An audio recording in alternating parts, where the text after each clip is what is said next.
Napangiti siya na parang nasisiraan ng bait nang maalala niya rin noong mahawakan niya ang kamay nito.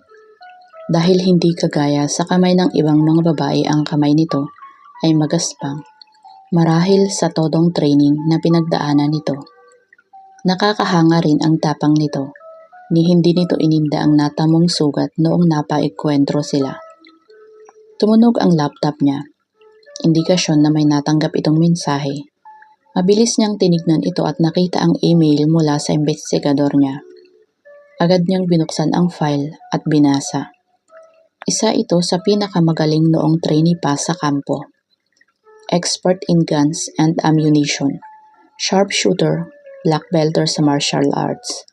Napailing siya habang may nakasilay na maliit na ngiti sa labi. Nang maalala noong hinalikan niya ito. Mabuti na lang pala at hindi siya nito binalian ng buto. Wala sa loob na dinama niya ang labi. Bigla niyang namiss ang malambot nitong labi.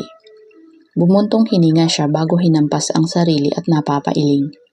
"You're making me crazy, Mrs. Benavides." Mahinang sambit niya. Natigilan siya bago muling ngumiti dahil tila ang sarap pakinggan ng tinuran niya. Chapter 12. Good morning, napaangat ng tingin si Mir mula sa pagkakasubsob sa kanyang computer nang marinig ang pagbati na iyon mula sa desk niya. Hindi niya namalayan na may tao na pala sa harapan niya sa sobrang busy niya. Abala ang lahat at kabi-kabila ang mga conference dahil sa nalalapit na stakeholders conference. Lahat ng reports and documents ay kailangan nilang i-produce at i-ready. Gayon din ang venue at ang buong detalye ng program. Siya lang ang naiwan sa cubicle dahil kasama rin ang mga ito ng kani-kanilang boss sa mga meetings. Siya naman ay hindi na isinama ni Led dahil nakatambak ang mga kailangan niyang ayusin at mga reports na kailangang i-consolidate na isinasubmit ng iba't ibang departments. Miss, tumikhim muli ang bisita at nagsalita para pukawin ang kanyang atensyon. "Oh, I'm sorry. Good morning. How may I help you, sir?" "I just would like to ask if Led is still in a meeting. I just need to talk to him." Ngumiti ito, lumabas ang pantay-pantay at mapuputing ngipin. May munti rin itong biloy sa pisngi na lalong nagbigay dito ng apil. Napakurap siya dahil ngayon niya lang napagtanto na gwapo ang lalaking kausap niya. Marahil ay kaedad ito ni Led. Nakasuot ito ng suit na itim kaya lalong nagmukhang kagalang-galang. "Yes sir, he's still in a meeting right now. May appointment po ba kayo kay Mr. Benavides? Or baka may ibibilin po kayo?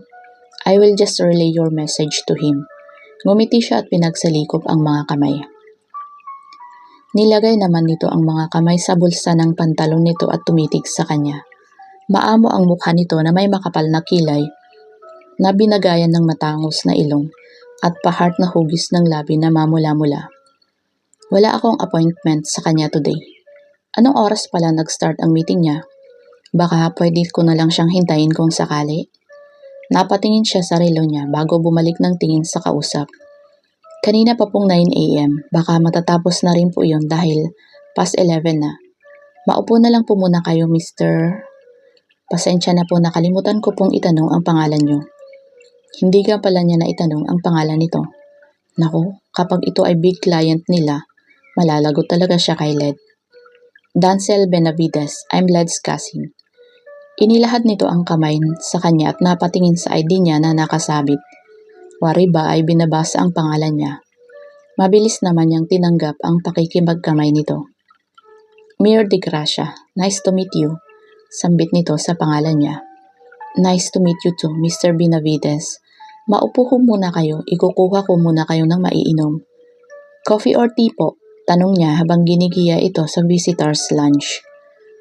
"I'll prefer plain black coffee please. No sugar, thank you." Wika nito. Nilingon niya ito, nakakunot ang noo. "As in black lang sir? Kaya mo ang bitterness?" tanong niya dito. Medyo pakialamera ang datingan niya pero na-curious talaga siya.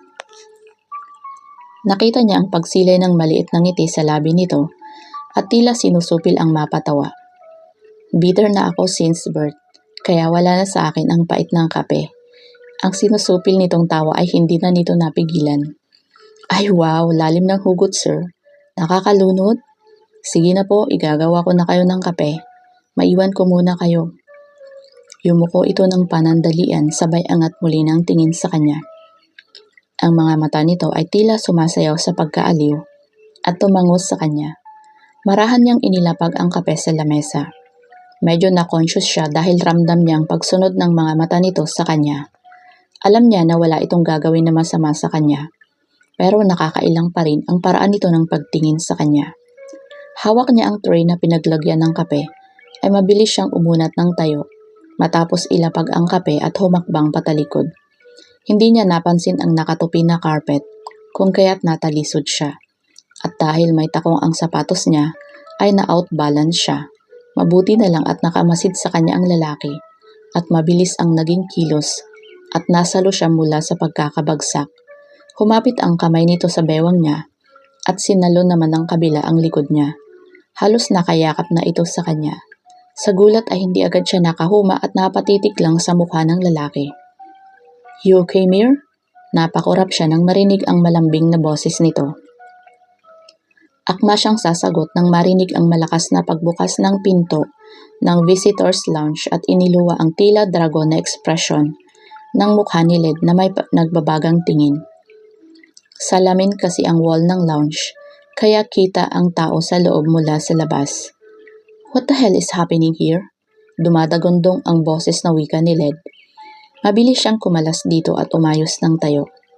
Wala bro, natalisod siya roon sa carpet. Buti nga at naabutan ko, kung hindi, baka wala kang sekretary bukas. Napakarami pa naman na dapat tapusin for the stakeholders. Nakangiti pa ito na bumaling sa kanya. Nilingon niya si Led at madilim pa rin ang mukha nito.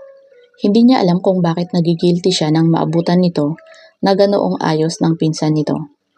So how's the meeting going? Are we all set? Let's talk about that in my office. Malamig na sagot nito sabay talikod at nagpatiuna ng maglakad. Sumunod na rin siya sa likod ng mga ito sa paglabas sa lounge, pero muntik na siyang mabangga sa likod ni Mr. Dancel nang biglang huminto si Led at pumihit paharap. Miss Di Gracia, book a lunch meeting at Italianis by 12 noon today. Isasama kita, so please prepare. Seryoso pa rin ang tono na wika nito sabay muling talikod at mabilis naglakad papasok sa loob ng opisina. Napalingon siya sa pinto ng opisina ni Led at nakita niya na lumingon pa sa kanya si Dancel habang nakangiti at nagmuestra ng daliri na tila sinasabi na, lagot ka, bago dali-daling isinara ang pinto.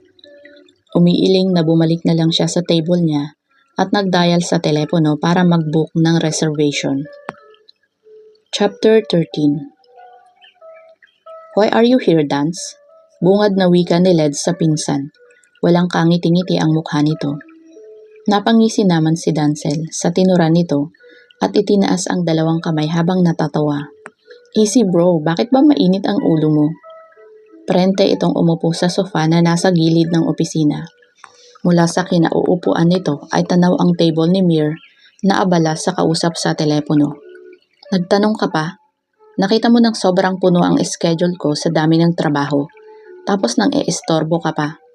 Sambit nito sabay pabagsak na hinagis ang hawak na folder sa desk nito bago hinubad ang coat at sinampay sa likod ng upuan. Trabaho ba talaga ang ikinaiinit ng ulo mo o yung eksena kanina na naabutan mo kasama ang maganda mong EA? Nanunodyo ang tanong nito. Sabay baling ng tingin sa labas ng silid at muling tinignan ang tinutukoy nito. Stop pestering me, bastard! Angil nito sa pinsan sabay bato ng nilamukos na papel dito. Ouch!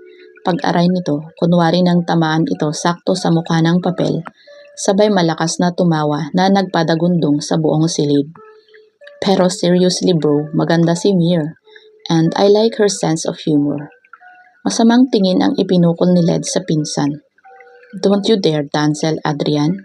I'm warning you, spare my EA. Mahina pero may hagod ng tiin at pagbabanta ang tono nito. Kilala niya kung gaano katinik sa babae ang pinsan niya. Sabay silang lumaki at saksi siya kung gaano kalapit ito ng mga babae. Well, bilang isang Benavides ay tatak talaga ito ng angkan nila. Pero masasabi niya na mas mabangis ang angkin na apil ng pinsan niya ni hindi nito naranasan na manligaw. Why am I smelling something fishy here, ha? Panggagatong pa nito sa pang-aasar. Simula bata ay pag-aasaran sa isa't isa ang lambingan nilang dalawa. Kapag hindi ka pa tumigil dyan, itatapon kita palabas ng building ko. Come on, Led. Cousin, best friends tayo. Spill it to me. You can trust me, right? There's nothing to spill. Baka pag napuno ako sa kakulitan mo, kumukulong kape ang mai-spill ko sa'yo. I knew it. Sabagay, who wouldn't fall for her charm? She has an oozing personality. Kumalukip-kip ito at sumandal sa sofa. Alam mo, kung nandito ka para lang makichismis, ilumayas ka na. You are wasting my time.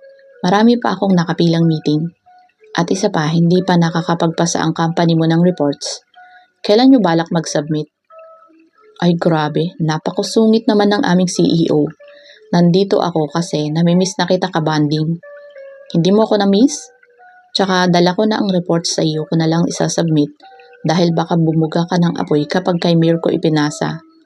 Itinaas-taas pa nito ang kilay habang nagsasalita at may nakasilay na maliit na ngiti sa mga labi. Walang makakamiss sa makulit na gaya mo. Kapag natapos ng stakeholders, ilibre mo ko para naman makabawi ang kumpanya ninyo sa mga sakit ng ulo na binigay sa akin ng CEO nila. Medyo nagiging relax na ang tono nito at nakikipagsabayan na sa kalokohan ng pinsan. Aray, grabe naman. Wala naman akong ibinigay na sakit ng ulo sa inyo ah. Ako na ngang pinakamasipag na CEO na partner ng company ninyo. Pero sige, dahil nga mabait ako, ililibre kita ng after ng stakeholders. Date tayo. Mabilis na dinampot ni Led ang folder sa table at ibinato ito sa pinsan na mabilis namang inilagan ni Dancel. Kilabutan ka nga. Umalis ka na at may lunch meeting pa ako. Chupi? Pagtataboy nito habang kumukumpas ang mga kamay. Tumatawa na naglakad takbo papuntang pinto si Dancel. Pero bago tuluyang lumabas ay lumingon pa muli ito kay Led. Enjoy your meeting, Mr. Benavides. I love you, bro. Sambit nito sabay mabilis na lumabas sa opisina nito. Kasalukuyan nang nasa loob ng Italianese restaurant sina Mir at Led. Nakaupo siya sa harap na couch ni Led. Nakasalubong ang mga kilay nito at panay ang dot-dot sa cellphone. Parahan niyang inilapag ang planner niya sa gilid ng mesa. Pero hindi pa niya lubusang nailalapag ang planner ay narinig niya na nagsalita ito. Transfer here beside me. Diyan uupo ang mga kamiting ko. Wika nito na hindi pa rin napupuknat ang mata sa cellphone. Tahimik na lang siya na tumayo at lumipat sa tabi nito. Hindi gaano kalakihan ang couch pero kasya naman silang dalawa. Kaya lang, konting galaw o kilos lang, panigurado magbabanggaan ang mga siko at braso nila. Nilingon niya ito. Halos parang magkakapalitan na ng pwesto ang mga kilay nito sa pagsasalubong. Problema kaya nito? Tsura nito? Parang babaeng may buwanang dalaw na hindi mo mawari. Pero bigla rin napawi ang pagkainis niya sa pagsusungit nito nang maisip na dala marahil ng dami ng trabaho at stress. Kaya sumandal na lang siya sa couch at tumingin sa labas ng restaurant. Wala pa ang kamiting nito. Baka isa pa iyon sa ikinaiinis nito. Napalingon siya nang marinig ang waiter na magsalita habang inilalapag ang mga pagkain sa lamesa. Nagtataka siya kung bakit isinerve na ang pagkain, wala pa ang kamiting nito. Sir, bakit sinerve na ang food? Parating na ba ang mga kamiting mo? Tanong niya rito na hindi pa rin siya tinatapunan ng tingin. Ibinaba nito ang cellphone at kinuha ang table napkin at inilagay sa kandungan nito. They will be late, kaya kumain na tayo. Wika nito na nagsimula ng magsandok ng pagkain. Mas lalo siyang nataranta nang makita na inilalagay nito sa plato niya ang pagkain na sinasandok nito. Sir, ako na lang po ang magkukuha ng sakin. Baka hindi ko maubos. Pilit niyang inaagaw ang plato rito. At dahil maliit ang space nila, ay nagkakabanggaan na rin ang braso at siko nila. May kakaiba siyang kuryenteng nararamdaman na dumadaloy mula sa kung saan.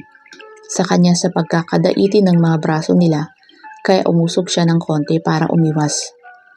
No, you have to eat. Alam kong marami tayong trabaho ngayon, but you should not forget to still take care of your health. Kailangan kita. I mean, kailangan kita for the stakeholders conference. Sambit nito. Ito na rin ang naglagay ng soup sa bowl niya. Hindi talaga niya maintindihan at mabasa ang kinikilos ng lalaking ito. Kanina, kala mo malapit na mag-menopause sa sobrang sungit. Ngayon naman kung makaasikaso, akala mo bibitayin na siya bukas. Ang tindi ng mood swings. Pero in fairness, natouch siya sa pag-aalala nito. Kahit na alam niya, dahil lamang kailangan siya nito talaga sa conference. Hay nako self, kalmahan mo lang. Huwag mag-assume, huwag ganoon. Chapter 14. Nagbalik sa kalmadong takbo ang kanilang mga trabaho nang matapos at matagumpay na maidaos ang stakeholders conference sa Benavides Corp na dinaluhan ng mga stockholders at partners nila. Kasalukuyan siyang humihigop ng kanyang kape nang marinig ang pagtunog ng elevator. Mga yabag ng takong ng estileto na papalapit ang pumukaw ng atensyon niya, kung kaya't nag-angat siya ng tingin para padiin ang panauhin. Good morning, how may I help you? Nakangiti niyang bati. Maganda ito at matangkad mukhang modelo. Pero napawi ang ngiti niya nang nakaismid itong nagsalita. Nariyan ba ang boss mo? Tanong nito na nakataas ang kilay. Nakasuot ito ng hapit na makintab na pulang dress. Nasa isang ihip na lang ng hangin ay makikita na ang langit. Halos nagwawala rin ang dibdib nito na parang hindi na makahinga sa sobrang sikip ng damit. Mukhang hindi nito masyadong gusto ang pula dahil pating nguso nito ay pak na pak ang pagkapula. Sarap ipansabit sa Christmas tree. Mukhang garland. Do you have an appointment with Mr. Benavides, miss? Can I have your name, please? Professional pa rin niyang wika kahit nagtitimpi siyang ingud-ngud ang nguso nito sa floor para mabawasan ang lipstick. Ganda yarn, te. Wala, pero pag sinabi mo ang pangalan ko, I'm sure papapasukin niya ako kahit wala akong appointment. I'm Jasmine Landa. Mayabang at maarte nitong turan. Tinignan ko ito, wala namang braces. Pero bakit ganong magsalita? Parang Lasheng, haha.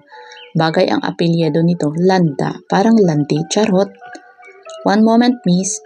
I will just inform YGB that you're here. Please have a seat first and make yourself comfortable. Can I offer you anything? Coffee, water, o lason? Habol ng isip niya.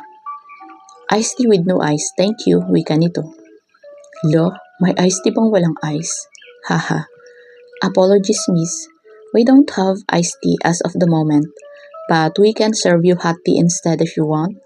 Pilit na ang ngiti niya. Gusto na niyang sungal-ngalin ito sa sobrang arte. Okay, irritable nitong sagot. Inhale, exhale. Chill, Mir, huwag patulan. Pagkalma niya sa sarili. Bumalik siya sa pwesto at pinindot ang intercom. Lumundag ang puso ni Led nang tumunog ang intercom. Parang musika sa tenga niya ang boses ng babae. Sir, a certain Miss Jasmine Landa is looking for you. Papapasukin ko po ba? Sandaling natahimik si Led bago sumagot. Okay, let her in. Nauutal na sagot nito. Shete, anong ginagawa ng babaeng yun dito? Isang malalim na buntong hininga ang pinakawalan niya. Hindi maintindihan ni Mir kung bakit kanina pa siya hindi mapakali sa pwesto at panakat-naka ang pagtingin sa nakapinid na pinto. Shete, ano bang pakialam ko kung anong ginagawa ng dalawang iyon doon sa loob? Pinilig niya ang ulo. Hoy girl, anyari sa'yo? Para kang pusang constipated dyan. Kanina ka pa hindi mapakali. Kunot noo habang nakangiting wika ni Eve. Nakakita ka na ba ng constipated na pusa? Makadescribe ka dyan? Habang natatawa at pabiro niya itong iningusan. Tapos ka na bang estimahin yung asawa ni Santa Claus? Habang winawasiwas ang buhok nito na parang lukaret, ginagaya ang kaartehan ng babaeng garland. Asawa ba yun ni Santa Claus? Akala ko ni Satanas, haha. Habang nagtatawanan sila ay biglang bumukas ang pinto ng opisina at lumabas si Led kasunod ang babae na naka-abresyete dito. Kitang-kita niya rin ang namumula nitong labi na alam niyang galing sa lipstick ng babaeng garland. Yak, di man lang inayos ang sarili. Kadiri? Kadiri o selos ka? No, over my beautiful, amazing, bongacious dead body. Lumabas na ang mga ito. Sige lang, enjoy lang mag-lock. Sana yung mga ano ninyo, haha. At ibinalik na niya ang atensyon sa trabaho. Pero hindi rin naman makapag-concentrate. Asar! Hanggang makauwi siya ng kondo ay hindi pa rin siya patahimikin ng nararamdaman niya. Bumangon siya at pumunta sa mini-gym niya at pinagsusuntok at sipa ang punching bag habang ang nasa isip ay mukha ni Led ng babaeng Garland ang sinusuntok.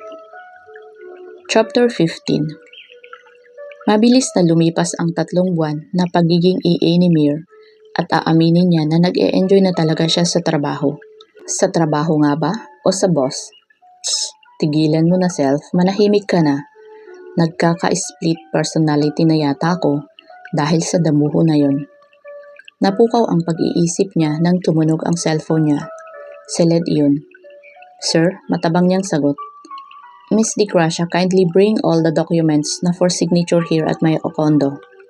Hindi ako makakapasok, I'm not feeling well. Pahatid ka na lang kay Mang Jonas. Halata nga sa kabilang linya na may sakit ito. Malat ito at matamlay. Copy sir, mabilis ang kilos na pumasok sa opisina ni Led. Maya-maya ay tumunog ulit ang cellphone at unknown number ito.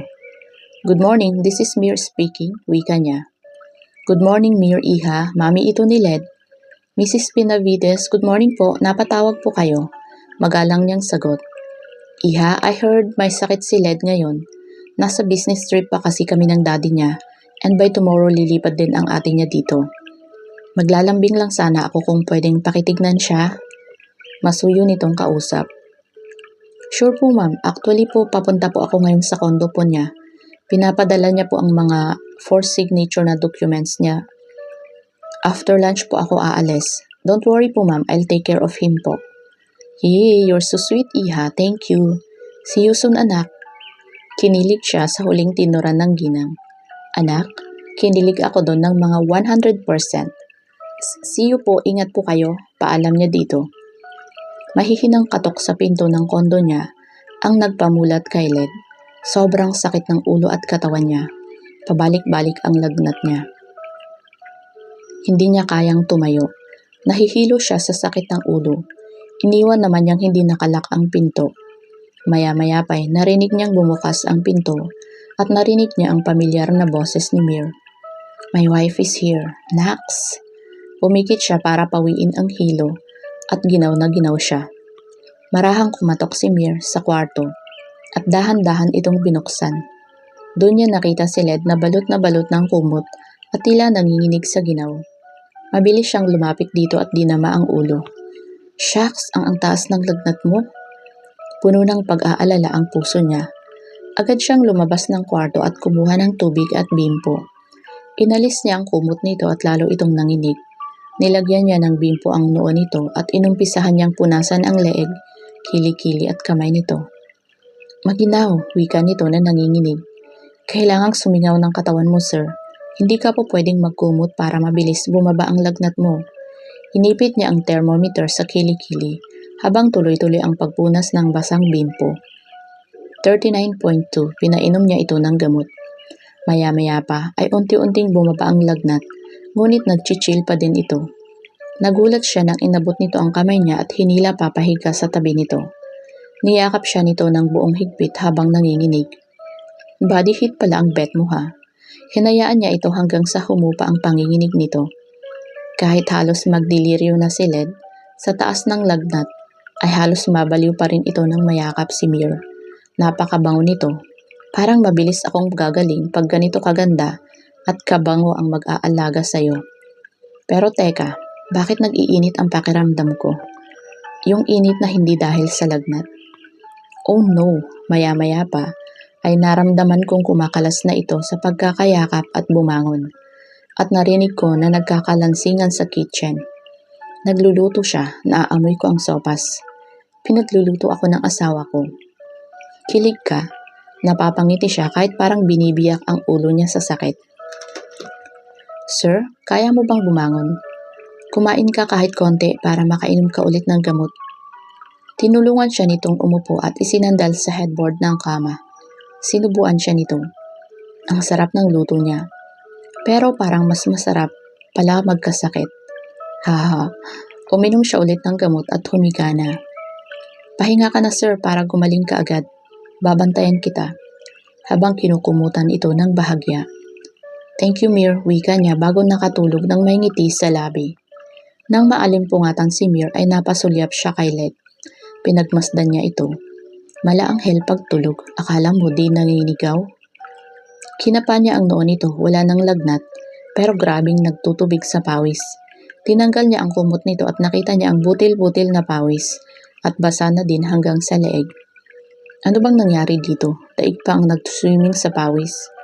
In-inspection niya ang closet nito para makakuha ng sando. Hinubad niya ang sando nito at pinunasan ng pawis. Napalunok siya habang pinagsasawa ang paningin sa matipuno nitong dibdib. Masarap yarn. Binuksan niya din ang aircon dahil pati siya parang nag-iinit, naiinitan.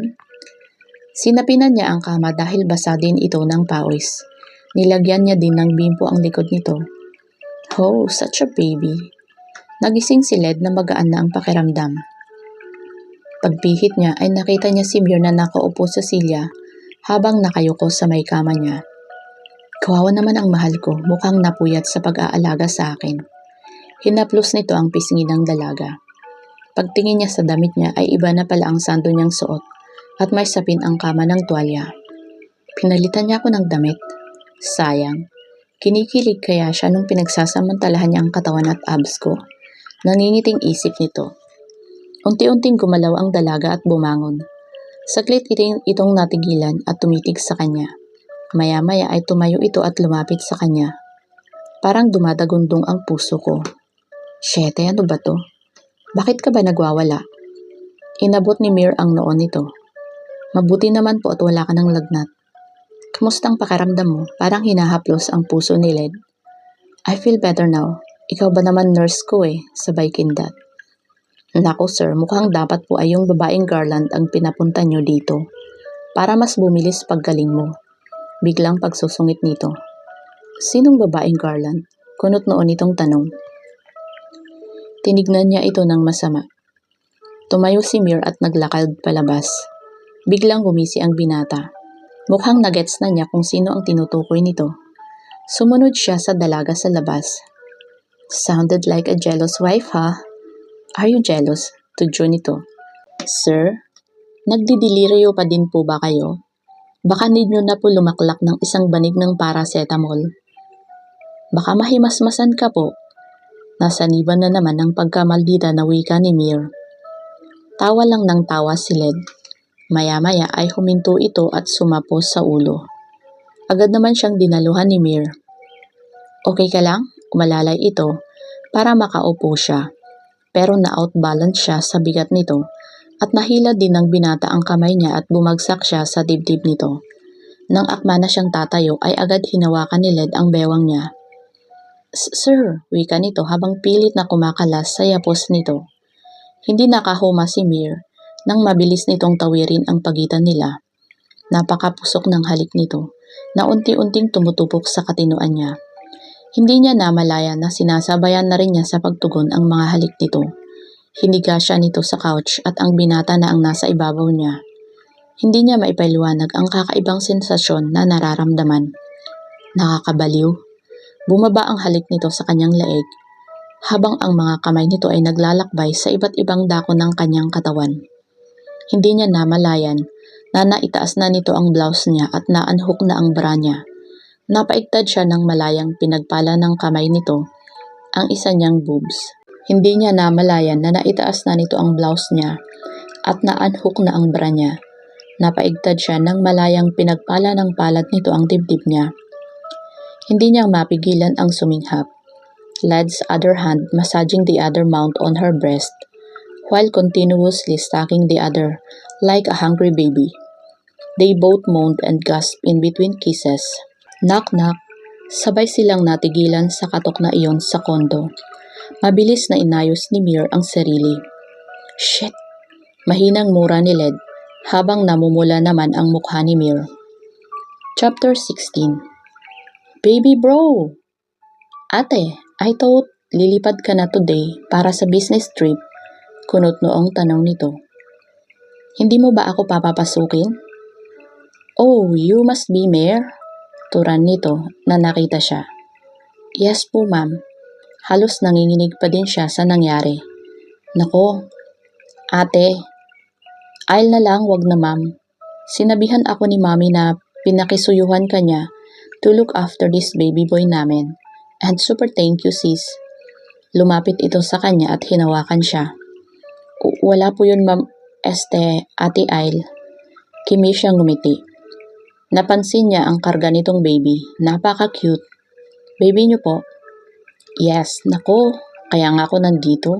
Baka pwede iwan ko muna si Icy dito dahil flight ko papuntang Italy para sundan sila mami sa business trip nila. Bigla ang lumuwas ng probinsya si Yaya Ising dahil namatay ang tatay nito. Sabay lingon kay Led. What? Ate, hindi ako marunong mag-alaga ng baby. Halos magkandalukot ang mukha nito. Wala ka pang makuha kapalit dun sa agency?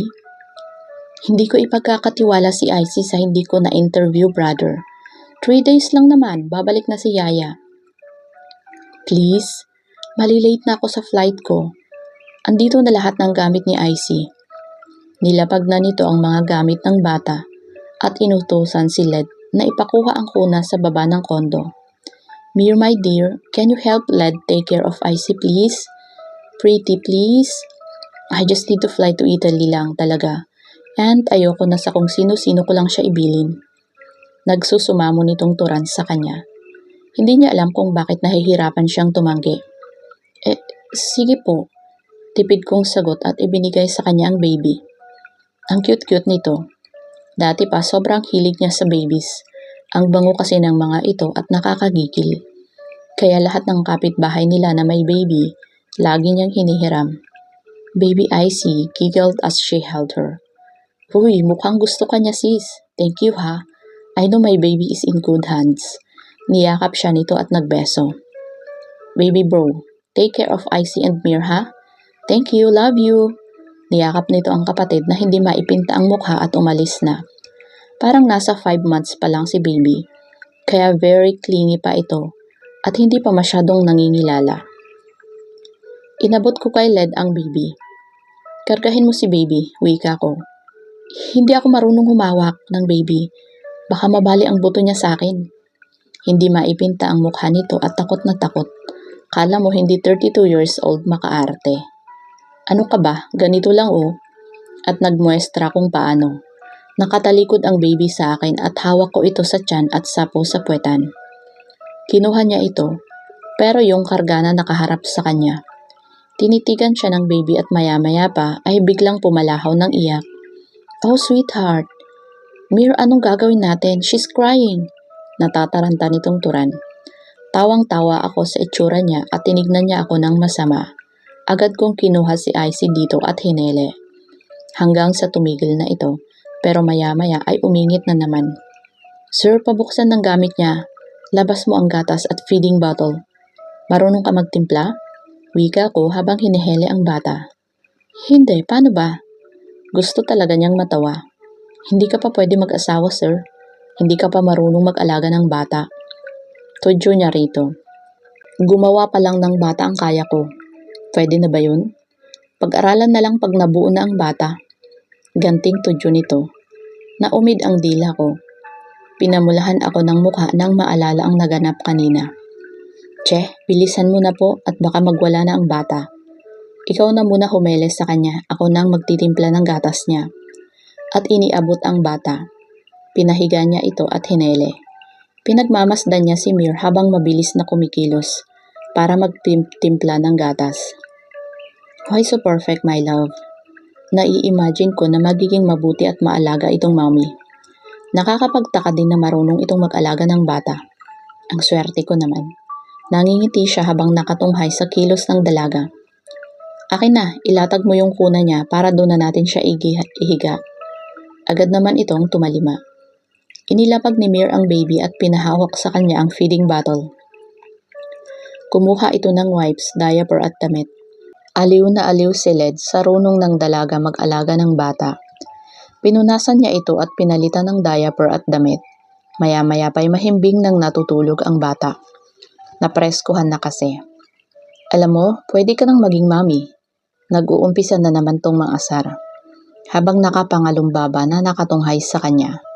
At ikaw, hindi pa pwede maging daddy. Kawawa asawa mo, wala ka naman lang maitutulong kung sakali. Irap nito sa kanya. Ang maitutulong ko lang ay ang magbigay ng magandang lahi. Pagyayabang nito. Wawa, ano, sperm lang ang ambag mo, ganern? Nakanguso niyang turan.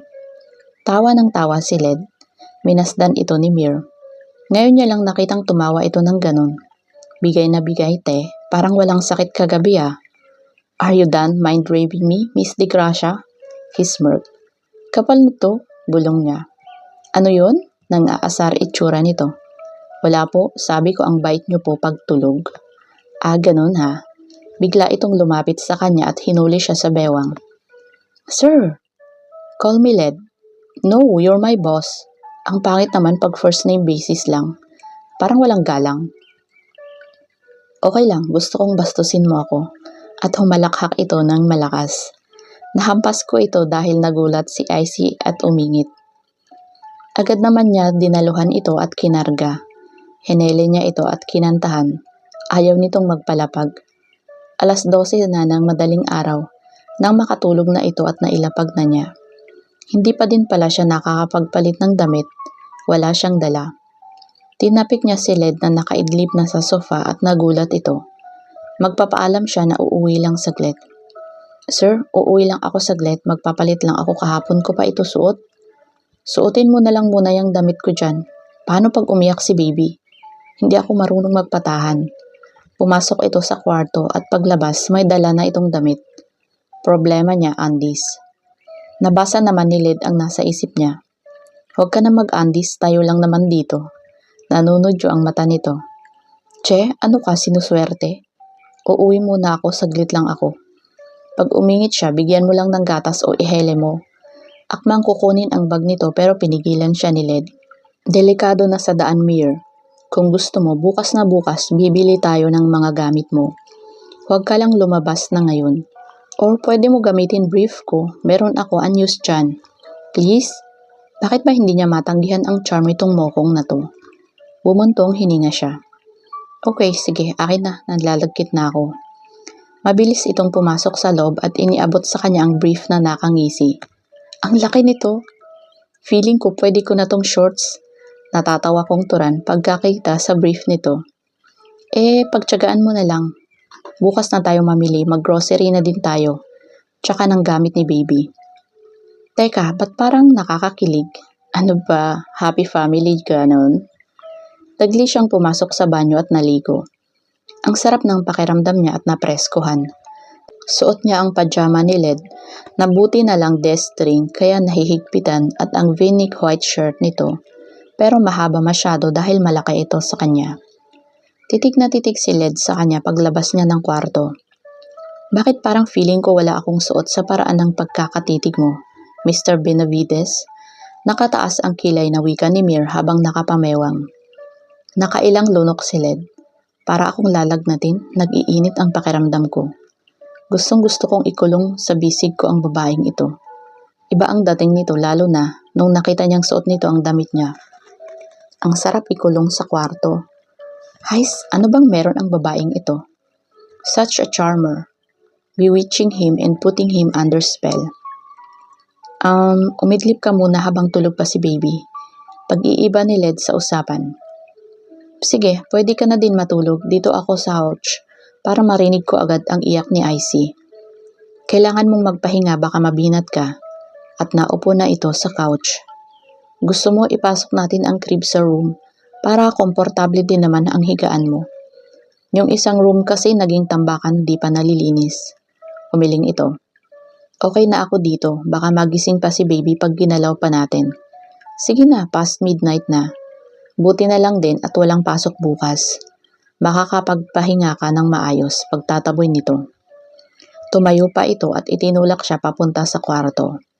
Nagulat si Mir nang biglang umikot paharap si Led. Hinapit siya nito sa bewang at mabilis siyang kinintalan ng halik sa labi. Naiwan siyang nakatulala kahit nakatakbo na papasok ng kwarto si Led at naipinid na ang pinto. Syete, bakit parang ang daming paru-paro sa tiyan ko? Kainis ka, Led? Chapter 17. Maaga silang gumayak para pumunta ng department store at sumunod na tumuloy sa grocery kasama si Baby Icy. Villa? Napalingon si Mir sa tumawag sa kanya habang busy siya sa pagpili ng mga rekado na lulutuin niya mamaya. Mr. Caps, nanlalaki ang matang bulalas niya. Kamusta? Grabe, higanti ka pa din. Sabay silang napatawa. Kaklase niya ito noong high school at laging kaasaran. Caps means kapre dahil sa tangkad nito. Parang naging kuya niya ito dati at takot lahat na ibuli siya dahil dito.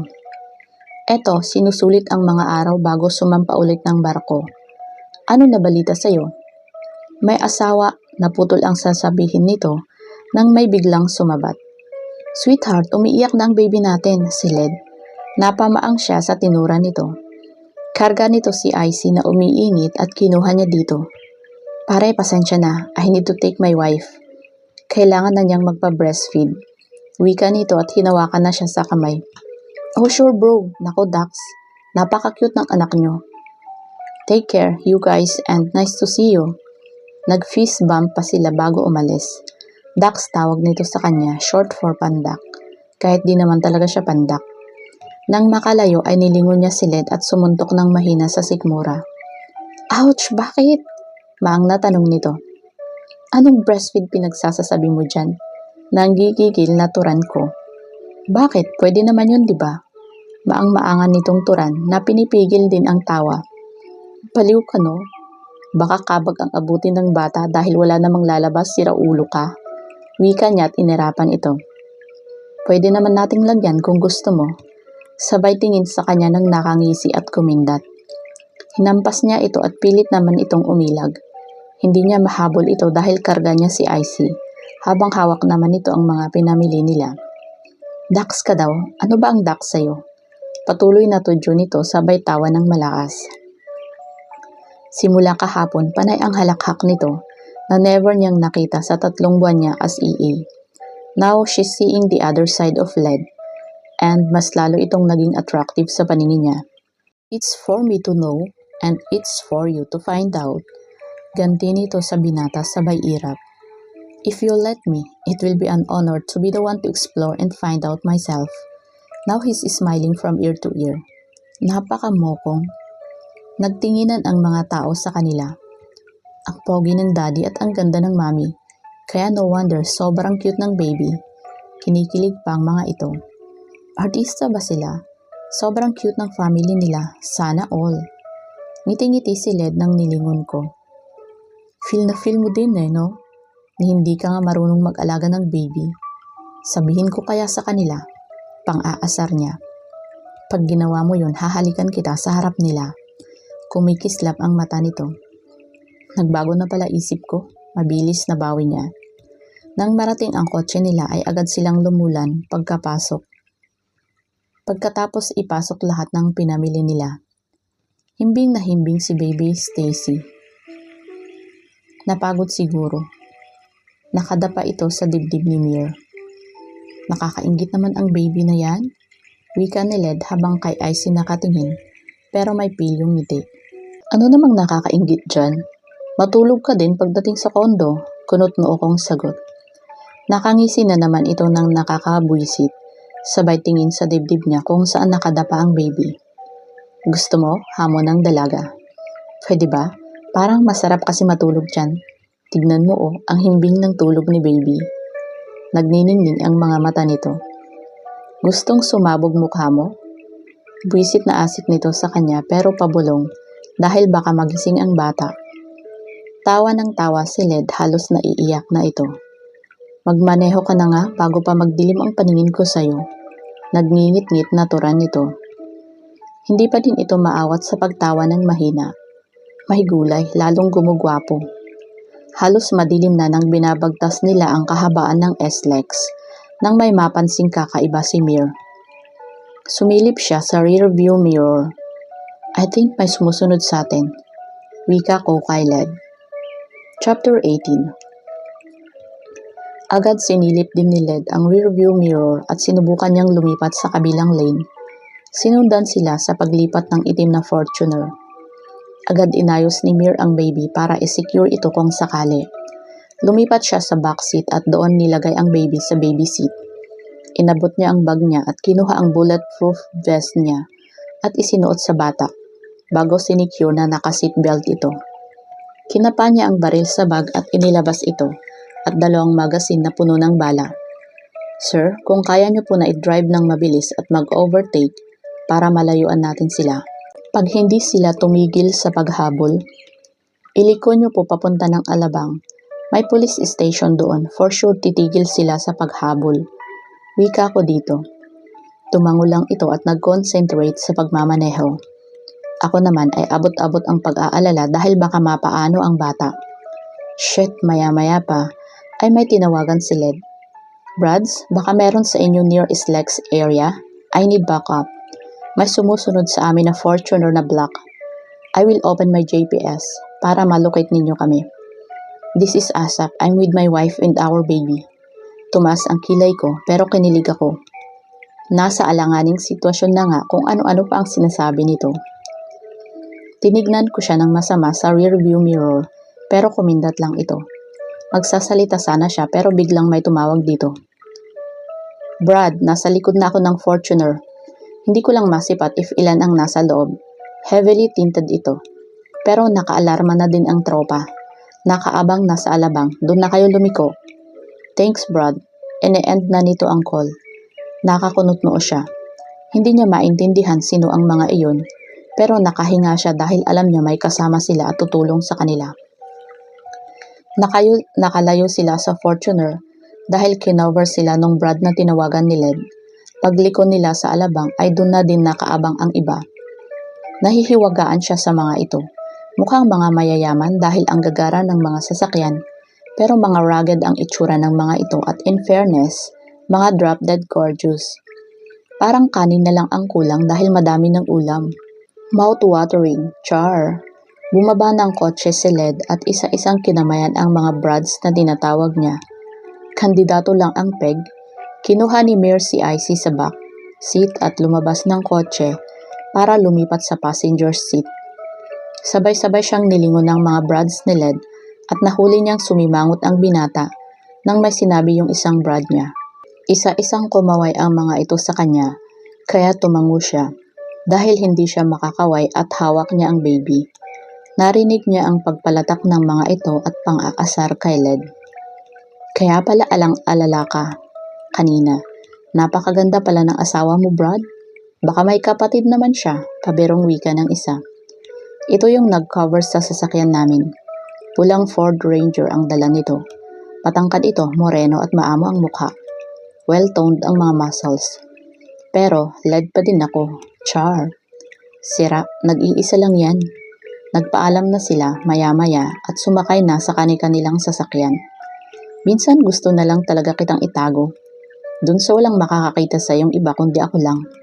Nakanguso nitong wika paglulan sa kotse. Naka-escort din ang sasakyan ng ibang Brads ni Led sa amin. Anong pinagsasasabi mo na naman dyan? Nakakunot noo kong tanong. Alam mo bang halos pagpiestahan ka ng mga mata ng mga Brads ko? Nakasimangot ito. Baliw ka ba? Natural, may mga mata yun kaya mapapatingin. Try mo bulagin para walang makita. Naiinis na sagot niya. Gusto ko na nga nakakainis. Pero bigla ding gumising nang lingunin siya. Bipolar ka nga yata talaga.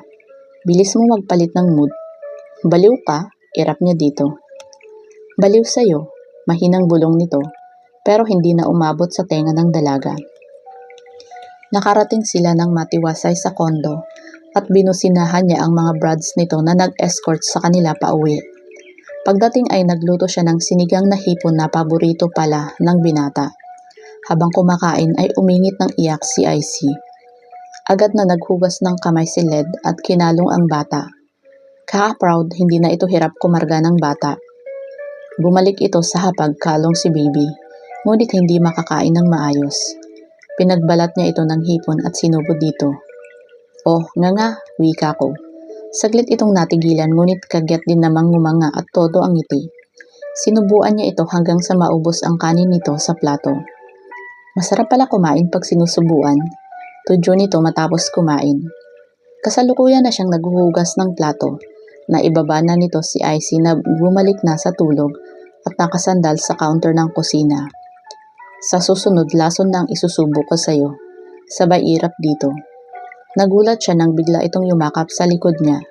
Sa sobrang gulat, nahawakan niya ang kamay nito at naibalibag sa sahig. Ouch! Sigaw nito. Pangmayaman umaray in fairness, haha. Sorry, ba't naman kasi nagugulat ka?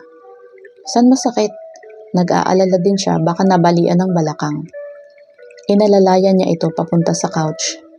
Dito masakit, wika nito, ngunit nakaturo sa labi at pinipigil ang pilyong ngiti. Tinampal niya ito ng mahina sa noo. Tigil-tigilan mo ko, kundi hindi lang yan aabutin mo. Banta niya sa binata. Bayan, kala ko naman makakalusot. Iiling-iling ito pero nakasapod din sa may balakang. Bakit ba grabe magpakilig ang hinayupak na to? O magaling lang talaga mambola? Heist heart, hinay-hinay lang.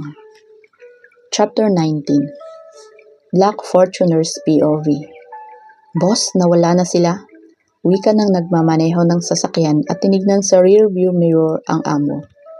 Okay lang, diretso na tayo sa rest house. Tumingin siya sa labas ng bintana. Binabagtas na nila ang daan papuntang Batangas. Habang daan ay may nakita siyang kumpulan ng mga bata na masayang naglalaro. Mapait siyang ngumiti. May panghihinayang sa mata nito. Mir's POV. Nasa labas siya ng kondo dahil sa tawag galing sa opisina ng Special Forces Organization o SFO. Code 154, wika niya. Safety code nila para ma-check kung may nakatap sa linya nila. Nang masigurong safe ang tawag ay dumiretso na ito sa pakikipag-usap. Agent K, nilayo ni Mir ang telepono sa tenga sa lakas ng tili ni Darlene na isang agent din at matalik niyang kaibigan. Kahit kailan talagang bunganga mo, natatawang sita niya dito. Dumaan ka dito sa headquarters, Pax. Dami ng reports na kailangan mong pasadahan. Isa ito sa humahawak ng mga files ng kaso at kasama sa team na binuo niya. Sige, dadaan ako one of these days.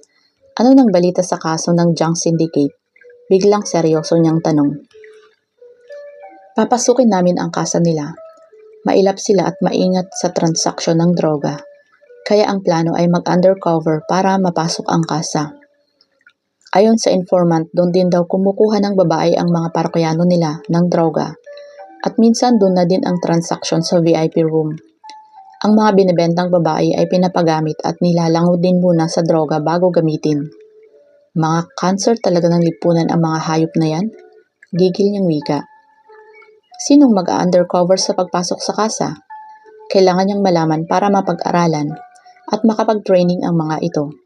Hindi basta-basta ang misyon, pwede nilang ikapahamak. 4 kaming papasok sa kasa, si Natalie, Jess, Cass at ako. Pero kailangan ka namin para maglatag ng plano. Sasama ako sa pagpasok sa kasa. Sino mga escort at backup? Importante yon sakaling magkagipitan. Grupo ni De Leon. May sasama din na grupo galing PIDEA. Teka, Crane, nasa misyon ka pa? Kailangan mong bantayan si Mr. Benavides. Pagpapaalala nito sa kanya. Pwede kong pabantayan muna kay Torres si Mr. Benavides habang nasa misyon tayo sa kasa. Pag-usapan natin ang detalye pagpunta ko dyan sa headquarters. Sige, kita na lang tayo. Commander K, iingat sila sa iyo. Narinig pa niyang pagtawa nito. Over and out, wika niya bago naputol ang linya. Agad siyang bumalik sa loob ng kondo habang may kausap si Led sa telepono. Dumiretso siya sa kuna ni Icy na nadatnan niya nagising ito. Nalilibang sa mga nakasabit na toys sa kuna niya. Nagtimpla siya ng gatas nito at pinadede. Okay ate, Icy is okay. Magaling kami mag-alaga ni Mir. Sabay kindat sa kanya. Ihatid na lang namin siya bukas kay Yaya Ising. Oh, ihahatid na pala ang baby na to. Mamimiss kita, cutie pie, wika niya sa isip. Nilalaro-laro niya ito habang nakasalpak ang dede. Nilingon siya ni Led nang matapos itong makipag-usap sa ate niya. Dumating na daw si Yaya Ising. Ihahatid natin siya bukas. Tumango lang ako at tinignan ang baby. Masaya siya dahil malalayo ito sa kapahamakan, pero nalulungkot siya na hindi na niya ito madalas makikita. Ngumiti siya dito and baby Icy responded by cooing and giggling. Binuhat niya ito at pinanggigilan na gustong-gusto naman dahil humahagik-gik. Huwag kang malungkot, magkakaroon ka din yan. Mas cute pa. Ngiting-ngiti ang Hudyo, sabay kindat. Hindi kaya may problema ka na sa mata? Napapadalas ang pagkindat mo. Pandededma niya kunwari dito. Pero iba ang datingan pag isang Led Benavides ang bumabanat. Sarap banatan pabalik. Chapter 20. Miss De Gracia, please come here at my office. Wika ni Led sa intercom. Copy sir, at mabilis na tumayo si Mir papunta sa opisina nito. Yes sir? Nang makapasok na siya sa loob. Have a seat, I have something to discuss. Tumalima naman siya at umupo sa harap nito. May nilabas itong papel at inilapit sa kanya. Kinuha niyo ito at binuksan habang nakakunot noo at matamang binasa. Napanganga siya at nanlalaki ang mga mata nang mabasa ang laman nito. Litong-lito siyang tumingin kay Led. What is this? Wala siyang ibang maitanong dahil sa pagkabigla. Hindi niya rin pwedeng sabihin dito na iyon ang totoo niyang pangalan.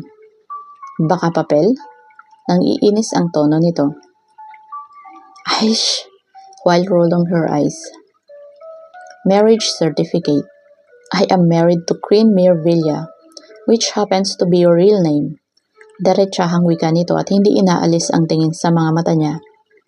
Naumid ang dila ni Mir. Paano niya nalaman? Matiim ang titig ni Led sa kanya. Shit, nagpa-imbestiga kaya ito tungkol sa kanya. I don't know what you're talking about, Mr. Benavides. Pilit siyang nagmaang-maangan. Binuksan nito muli ang drawer at may nilabas na folder at inabot sa kanya. Parang nanginginig ang buong katawan niya. Bulilyaso yata ang pag-undercover ko. Binuksan niya ito na pilit pinipigilan ang panginginig ng kamay. Nakita niya ang profile niya, marahil galing sa isang private investigator. Ngumisi si Led at parang matutunaw na siya sa paraan ng pagtingin nito sa kanya. What now, my dear wife? Wika nito na nakataas ang sulok ng labi. Bumuntong hininga siya at inumpisahang magpaliwanag. Fine. Queen Mirvilla is my real name. I am an undercover agent from SFO. You are my mission, Mr. Benavides, pero hindi ako kalaban. Andito ako para protektahan ka laban sa Junk Syndicate. Ang investigasyon ay kasalukuyang tumatakbo ngayon at hanggang hindi nahuhuli at nasasarado ang kaso ay nasa panganib ang buhay mo. Pagpapaliwanag nito sa binata na matama naman na nakikinig habang nagkakaros sa dibdib ang mga braso.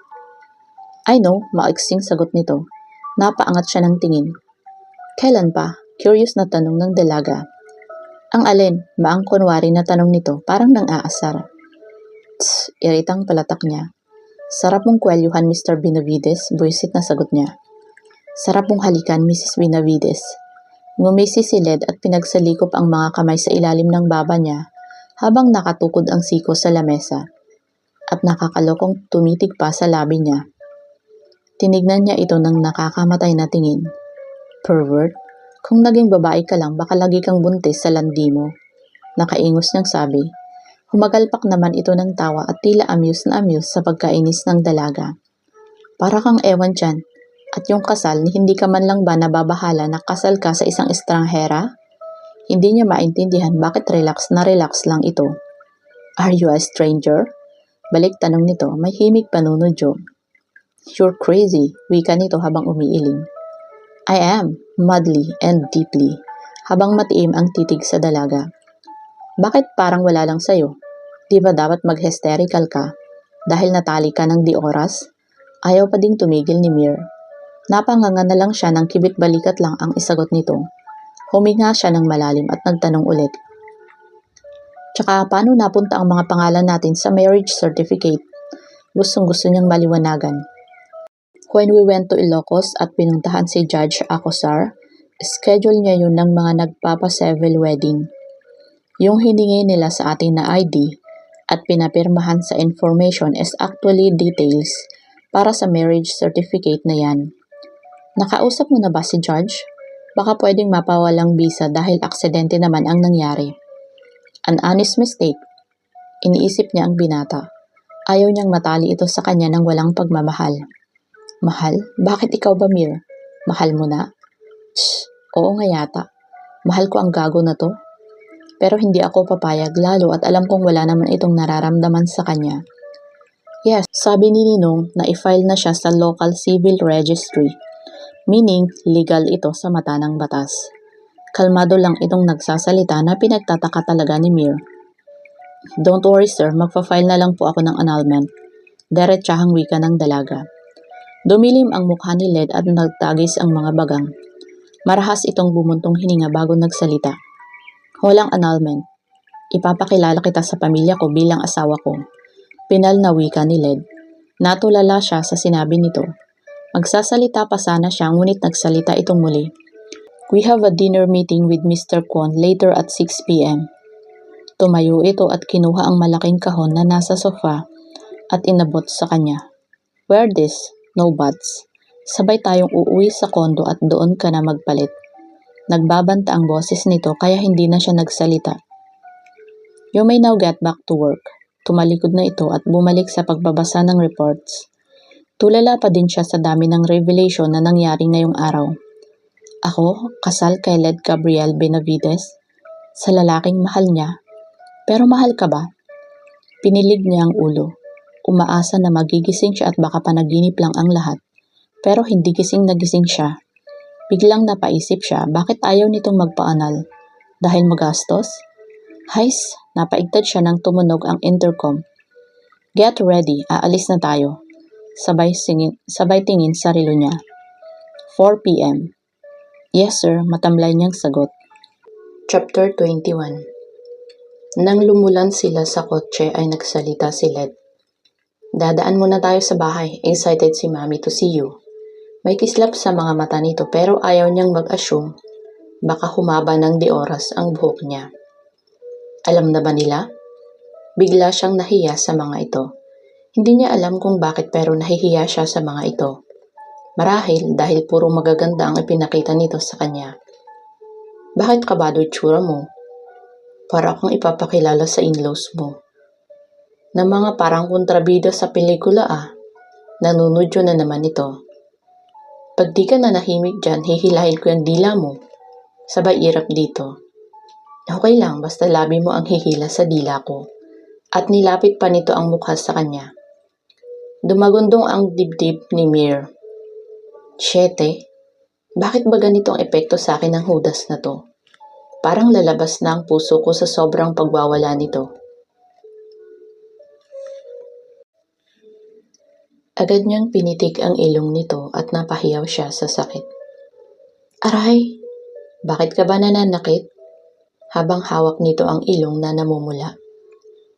Inirapan niya ito. Buti nga sa'yo. Dumila pa siya para lalo itong asarin. Ngunit nagulat siya nang bigla siyang kabigin nito at siilin ng halik. Halos mapugto ang hininga nila nang maghiwalay. Sa bawat kasalanan na magagawa mo sa akin, kapalit nun ay halik bilang parusa. At bawal kang magprotesta. Nakangisi ito at kinindatan pa siya. Parusa? Ang sarap naman ng parusa. Char. Tinapunan na lang niya ito ng masamang tingin.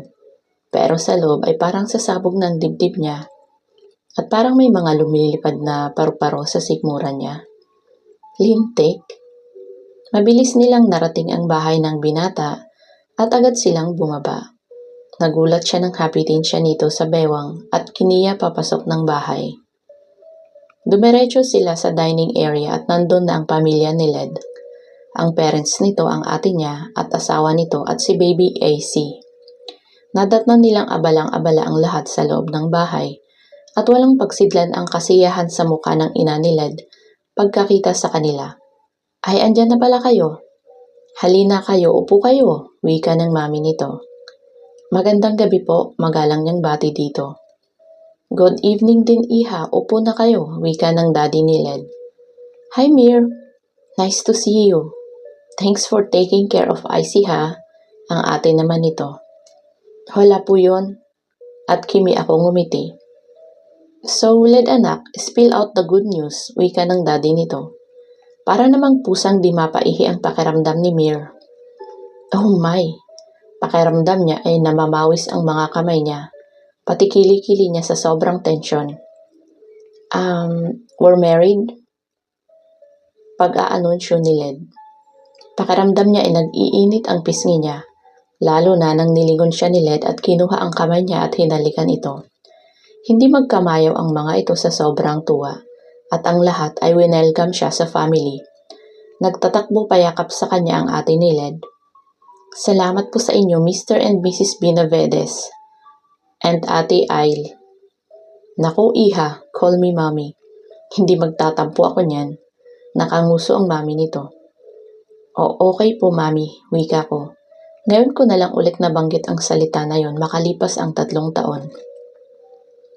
At daddy naman ang tawag mo sa akin. Segunda naman ni Mr. Benavides. Opo, daddy, pagsunod ko naman. Nilingon ko si Led. Kumikislap ang mata nito habang nakatingin sa kanya at mahigpit na hawak ang kamay niya. Welcome to the family, iha. Kailan naman kami makakahawak ng apo mula sa inyo? Tudyo ng ama nito. Lalong namula ang mukha ni Mir sa tinuran nito. Dad, kalma lang. Soon yan. Wika ni Led at lumingon sa kanya. Ano daw? Soon? Teka, hindi ko pa nakakamusta bahay bata ko. Matapos ang meet the in-laws na eksena, ay dumiretso kami sa kondo ni Led para magpalit ng damit. Binuksan niya ang kahon na binigay nito at namangha siya sa ganda ng damit na laman nito. Itim na gown na hanggang talampakan ang haba at maislit ito sa kanan na hanggang hita niya. Bukas din ang likod nito. Hindi kaya pulmonyahin naman ako nito? Yung totoo, Led. Pero mukhang mamahalin at designer clothes ito. Dinner meeting lang naman ito. Pero bakit parang pang JS prom ang pormahan? Sinuot niya ito at sinipat ang sarili sa salamin. Parang sukat na sukat sa kanya ito. Hala, pati kaya vital stats ko kasama sa pinaimbestiga ng kumag na yon. Saktong-sakto eh. Sinuot niya din pati ang heels na kasama nito. At sukat din yun. In fairness, swak lahat. Hindi siya mahilig mag-makeup. Pero may alam naman siya kaya naglagay siya ng konting powder, lipstick at highlighter. Isang ikot pa sa salamin at mabilis na dinampot niya ang pouch at lumabas na ng kwarto. Nakita niyang parang natulos sa kinatatayuan si Led. Hindi maalis ang titig nito sa kanya. You're so beautiful, sweetheart. Bulalas nito na habang titig na titig sa kanya. Parang gusto na lang niya ikulong dito sa kwarto ang babaeng ito. Pinilig niya ang ulo para iwakse ang unti-unting kakaibang init na nararamdaman niya habang tinutunghayan ang dalaga. Hays, wala akong pera kaya tigilan mo na pambobola mo. Hirap niya dito. Pero kinikilig ang baby bangs niya. Let's go, wika ni Mir. Pero bago pa man siya makahakbang, ay hinapit siya nito palapit at marubdob na hinalikan sa mga labi. Bago ito bumitiw at marahas na bumuntong hininga, nawari tinitipon ang lahat ng katinuan sa katawan. Natulala siya, pero agad ding nakahuma nang nagsalita ito. Tara na, bago pa magbago ang isip ko, at ikulong na lang kita dito. Inalalayan na siya nito sa siko para lumabas. Chapter 22. Sa isang sikat na hotel sa Makati sila huminto. Umikot si Led para pagbuksan siya at alalayang bumaba ng kotse. Hinapit siya nito sa bewang habang papasok ng hotel. Mr. Benavides, you're here! Wika ng isang maedad na lalaki. Mr. Con, how are you? Kinamayan niya ito. I'm good, thank you. And who's this beautiful lady over here? Wika nito na nakatingin sa kanya. Ngumiti siya. I'm Mir de Gracia, sir. Nice to meet you. At kinamayan ito. Iginiya sila nito sa isang table at umupo. By the way, I reviewed the proposal that you've sent me and I like it. My secretary will be contacting you soon for the contract signing. Nakangiti nitong litanya. Thank you, Mr. Kwon, at tinapik siya nito sa balikat. Hi, Led. Tinig ng isang babae. Sabay-sabay kaming napalingon, ang babaeng Garland. Tignan mo nga naman at nakapula na naman.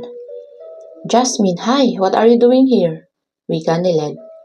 Business and pleasure, maarte na naman itong turan. Pitikin ko kaya yung strap ng bra nito, baka matauhan. Oh, sumama kayo sa akin at ipapakilala ko kayo sa ibang business partners. Wika ni Mr. Kwon at tumayo na. Sumabay na din ng tayo si Led. Biglang umabresyete ang anakondang higat sa binata. Tinignan ako ni Led pero hindi ako lumingon. Sige, okay lang ako dito, masakit na pa ako, pagdadahilan ko. Hindi pa ang masakit. Puso, besh. Sinong pangit, Miss Pretty? Boses ng isang lalaki at tumabi sa kanya sa bar counter at umorder ng whiskey. Ikaw, wala sa loob ko ang sagot. Tinamaan na ba ako? Tumawa ang lalaki at tinitigan siya. Ang sakit naman. Akala ko pa naman gwapo ako, sabi ng nanay ko. Nakalabi nitong wika pero agad ding umiti. Nilingon niya ito at tinitigan. Oo nga, gwapo nito. Makapal ang kilay, matangos ang ilong, manipis at mamula-mula ang labi at mapanga ito. Katamtaman ang puti nito at makinis ang balat. Walang pores. Kainis? Sorry, hindi ikaw yung sinabihan ko. Huwag kang mag-alala, totoo ang sinabi ng nanay mo. At tinapik-tapik ko siya sa balikat. Tinamaan na nga yata talaga ako. Pero patuloy pa din sa pagsimsim ng alak at humingi pa ako ng isa pa. Hey, baka malasing ka. Are you with someone? At luminga ito. Kaya ko, don't worry about me, Pogi. Habang namumungay na ang mata. Biglang may tumawag kay Mr. Pogi. Wait, I'll be back, Miss Pretty. Diyan ka lang ha, huwag kang aalis. Wika nito sa kanya at sumenyas sa bartender na tignan-tignan siya. Shoo, getting yourself drunk ha, bitch. Wika ng babae sa likod niya. Kahit di naman niya lingunin ay alam niya kung sino ito, ang babaeng Garland. Tumawa siya ng mapang-asar. Ayusin mo muna yung salita mo, baka sipagin akong kausapin ka, bitch. Nangangati ang kamay kong dukutin yung dila mo. Mahinahon pero papiloso po nitong sagot na hindi nag-abalang lingunin ito. Bakit ba andito ka? Hindi ka naman business partner. Asik ng babae sa kanya, kaya nilingon niya ito at hinarap. Ganitong maespiritu na ng alak sa sistema niya, parang kaya niyang isabit sa chandelier. Ang higat na to.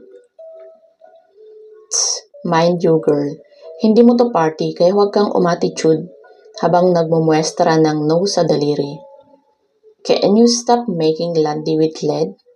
Pamaldit ang wika nito habang nakahalukip-kip. Lo, di ba apelyedo mo yun, lanti? Nakalimutan mo na? Lad tayon, gaga, gigil nitong pagtatama. Ay, nabago na pala. Kailan lang? Pamaang niyang tanong. Nanggagalaitin na ito sa galit at biglang umakma ito na sasampalin siya, pero mabilis ang kamay ni Mir. Sinalag niya ito ngunit umigkas ulit ang kabilang kamay nito at mabilis siyang umiwas at sinampal niya ito ng ubod ng lakas. Swerte si Mir at halos magka-level lang sila ng babae kahit nakaupo siya dahil mataas ang upuan ng bar counter. Itinulak niya ito at napaatras. Medyo may mga naglilingunan na din sa komosyon nilang dalawa. Ano ba yan girl?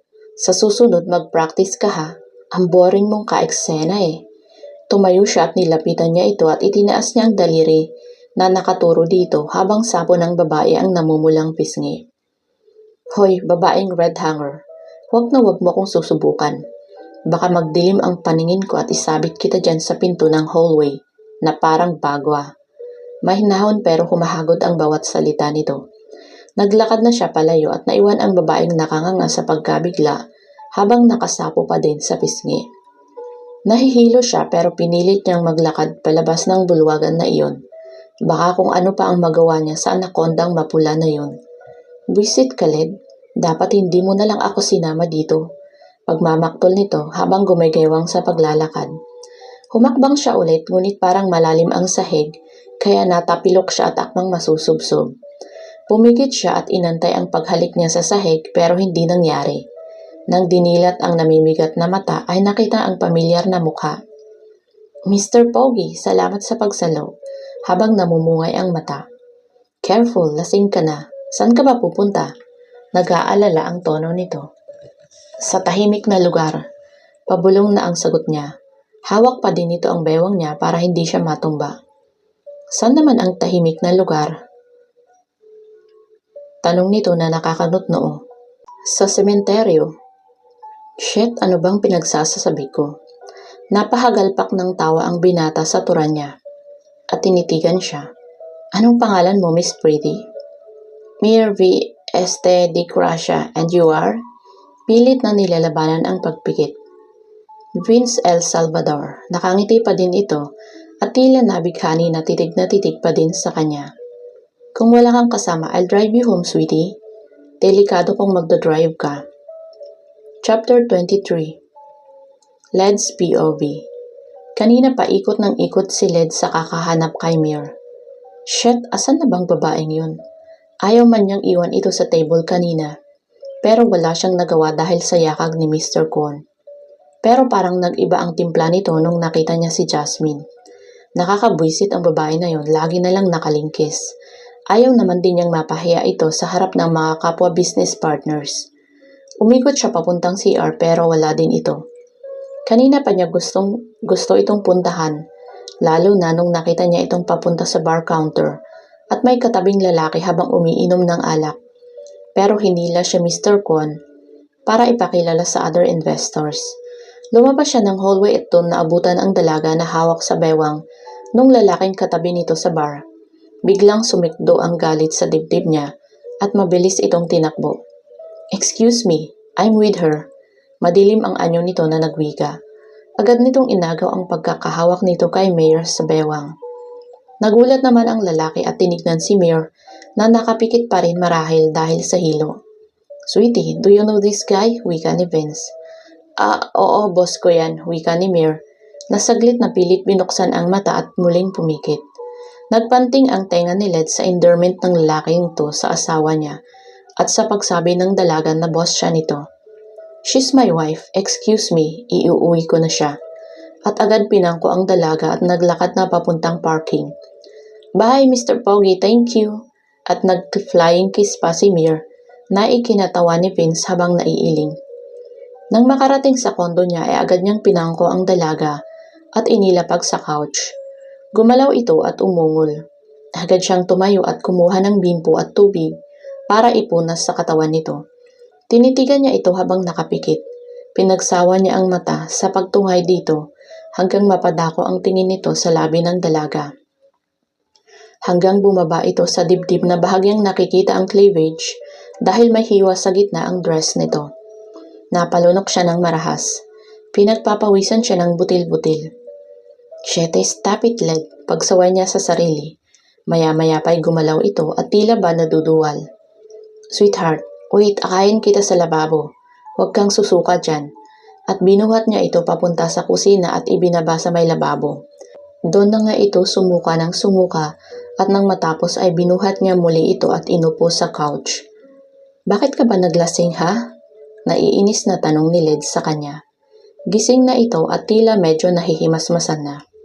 Bakit? Party yun na. Alangan namang magkape ako doon sa upuan habang hinihintay na umusbong ang dahon sa akin at tubuan ng ugat sa tagal mong bumalik. Namumungay ang mata nito at kagyat na pumikit-pikit. Kaya ba saglit lang akong nawala? May kinakalantari ka na agad na ibang lalaki? May himik ng selos dito pero nagpipigil. Look who's talking. Huwag mong ibintang sa akin ang mga gawain mo, Mr. Benavides. Wika niya at tinuturo-turo si Led. Nang nakapikit at maya-maya pa, ay dumilat ito at kinuwelyuhan ang binata at muling nagsalita. Sa ating dalawa, ikaw ang may kinakalantaring iba. Pasalamat ka pa at nagpigil ako kundi baka pinilipit ko na yung leeg ng jowa mong mukhang spaghetti sauce. Nanggigigil nitong turan. Amuse na amuse ang itsura ni Led habang mataman itong nakatitig sa dalaga. Are you jealous, sweetheart? Huwag mo kong ma-sweetheart dyan. Baka di kita matansya, maibalibag kita ng de oras. Nagbabanta ang tono nito. Medyo nakaka-recover na ito sa hilo niya. Tumawa ng mahina si Led at tinitigan muli ang mukha ng dalaga. Hindi niya napigilan ang sariling haplusin ang pisngi nito hanggang sa dumako ang daliri nito sa mga labi ni Mir. Hagyat na nagtama ang paningin nila at kapwa nagpipigil ng mga damdamin na gustong kumawala. Unti-unting tinatawid ni Led ang pagitan nila habang magkahinang ang kanilang mga mata. Wari humihingi ito ng permiso na iparamdam ang nasa loob nito. Kapwa may unti-unting umuusbong nakakaibang sensasyon at pakiramdam sa pagitan nila. Nang lumapat ang labi ni Led sa kanya, ay parang namigat ang kanyang mata at kusa itong pumikit. Masuyo at marahan ang halik na iyon at para siyang naliliyo sa kakaibang sensasyon na dulot nito.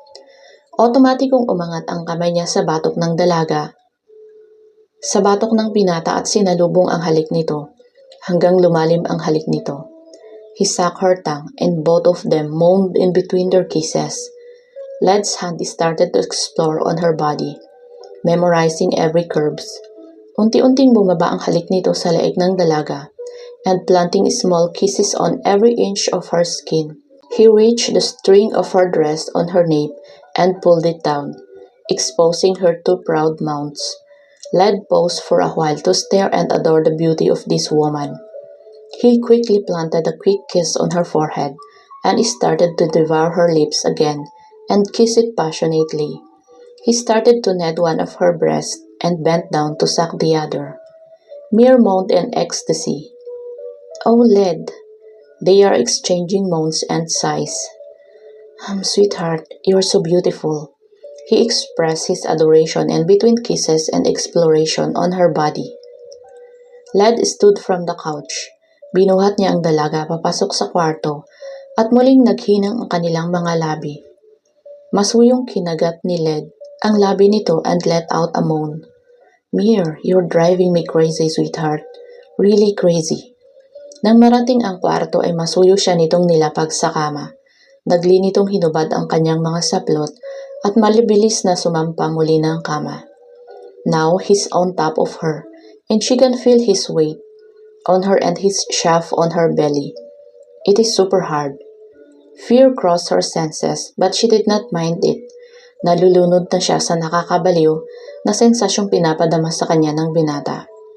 "Sweetheart, I'm afraid I can't stop anymore. Please tell me to stop right now hanggat kaya ko pa. Please." Kita sa mata nito na gustong supilin ang matinding kagustuhan, na angkinin siya at iniipon ang natitirang katinuan para itigil ito. Gusto ko nga bang itigil? Parang nahihibang na ako. Nagtatalo ang isip ko. "Led, please." Halos ayaw lumabas ng mga salita sa bibig niya. "Come on, sweetheart. Please, what?" And he started planting small kisses on her face and neck, seems making it hard for her to stop what they have started. "Please, don't stop." Nakagat niya ang labi sa lumabas sa bibig niya. Bahala na. Ang importante, maparamdam niya na mahal niya ito. Besides, haharap siya sa misyon at hindi siya sigurado kung ano ang mangyayari sa kanya doon. "I'm all yours, love." Wika ng dalaga na lalong nagpasiklab ng pagnanasa ni Led. "I love you so dearly, Mrs. Benavides," he exclaimed while making himself busy again, exploring every inch of her body. He started to pull down fully her dress and throw it somewhere. Walang sinayang na sandali ito at agad ding tinanggal ang kahuli-hulihang saplot na tumatabig sa kanyang pakay. He stared at it in adoration. He parted her legs so he can have a better view. Gustong takpan ito ng dalaga pero pinigil siya ni Led. "Please don't, sweetheart. You are beautiful. Every inch of you is beautiful." Then he started exploring her down there on her core. Hindi alam ni Mir kung saan ibabaling ang kanyang ulo. The ecstasy of what Led is doing down there is driving her mildly crazy and keeps on making her screaming like hell. "Oh, love!" Halos mapunit na ang bedsheet sa tindi ng pagkapit ng dalaga dito. Led's tongue keeps on exploring and devouring her cleats. He sucked her wetness and seems like it was the most best tasting thing he ever tasted in his whole life. Then she came and screamed in ecstasy as she reached her peak. Led already positioned himself to dig in his shaft to her core. "Led, may tanong ako." Halos utal na wika ng dalaga. Halos paanas na wika nito. He paused for a while. Nagsusumigaw ang pagnanasa sa mga mata nito habang nakaabang na sa entrada ang naghuhumindig nitong pagkalalaki. Bakit laging nakared yung babaeng garland? Wika ni Mir na nauutal. Kumunot ang noon ni Led. Seriously, sweetheart? Ngayon mo talaga tinatanong yan? Hindi makapaniwala nitong bulalas. Hindi alam kung maiinis o matatawa. Curious lang ako at ngumiti ng alanganin. Led cursed under his breath. Crazy little Catwoman, humanda ka sa akin. Hindi kita papatulugin magdamag. Sumilay ang pilyong ngiti nito at nagsimula itong halikan siya ng mariin at panakanakay kinakagat ang kanyang labi. He entered her without a warning at natigilan si Led sa nakitang gumuhit na sakit sa dalaga. Damn, I'm her first. He felt an unexplainable happiness upon knowing such. Led, you're so big. Are you sure that will fit in? Masakit, love. Wika ni Mir na mariing napapikit sa unang pag-ulos ng binata sa kanya. He planted small kisses on her. Sorry, love. This will hurt the first time. Shh, it will be okay. He felt her froze as he entered her, and pain was evident on her face. I will be more careful this time. And promise mamaya-maya, ay pleasure na ang hatid nito, sweetheart. He waited patiently for her to recover, at dahan-dahan ang ginawa nitong pag-ulos until he felt his shaft buriedly fully inside her. Kita pa din niya ang sakit dito, ngunit alam niyang unti-unti na itong humuhupa. You're so tight, love. Anas nito and he started to move slowly inside her, hanggang bumilis na ito. Kapwa sila ngayon umiindayog sa saliw ng musika na sila lang ang nakakarinig. Oh, I love you, Led. I think I'm coming, love. Me too, sweetheart. Let's come together. At lalong binilisan nito ang pag-ulos until they both reached the peak. Chapter 24. Kinintalan ni Led ng halik sa noo ang asawa. He's still on top of her and his shaft is still buried inside her. He started kissing her again, and they made love over and over again. For how many times? She already lost count of it. I love you, Mrs. Benavides. At hinalikan siya nito sa labi at binagsak ang katawan sa tabi nito at yumakap. I love you too, Mr. Benavides. And they both drifted to sleep dahil sa nakakapagod na bakbakan ng paulit-ulit. Sinag ng araw ang nagpamulat kay Mir. Bumaling siya at nakita niya ang mukha ni Led na mahimbing na natutulog habang nakayakap sa kanya. Napakagwapo naman ang Hudyo na to sa umaga. Wika ng isip niya habang tinutunghayan ang pagtaas-baba ng paghinga nito. Gumalaw siya at akmang tatayo para magbanyo, ngunit napaigik siya sa sakit ng katawan. And she felt sore down there. Ouch! Mahina niya na wika at pilit bumangon. Daig ko pa yata ang nakipagbugbugan sa isang dosenang kalaban.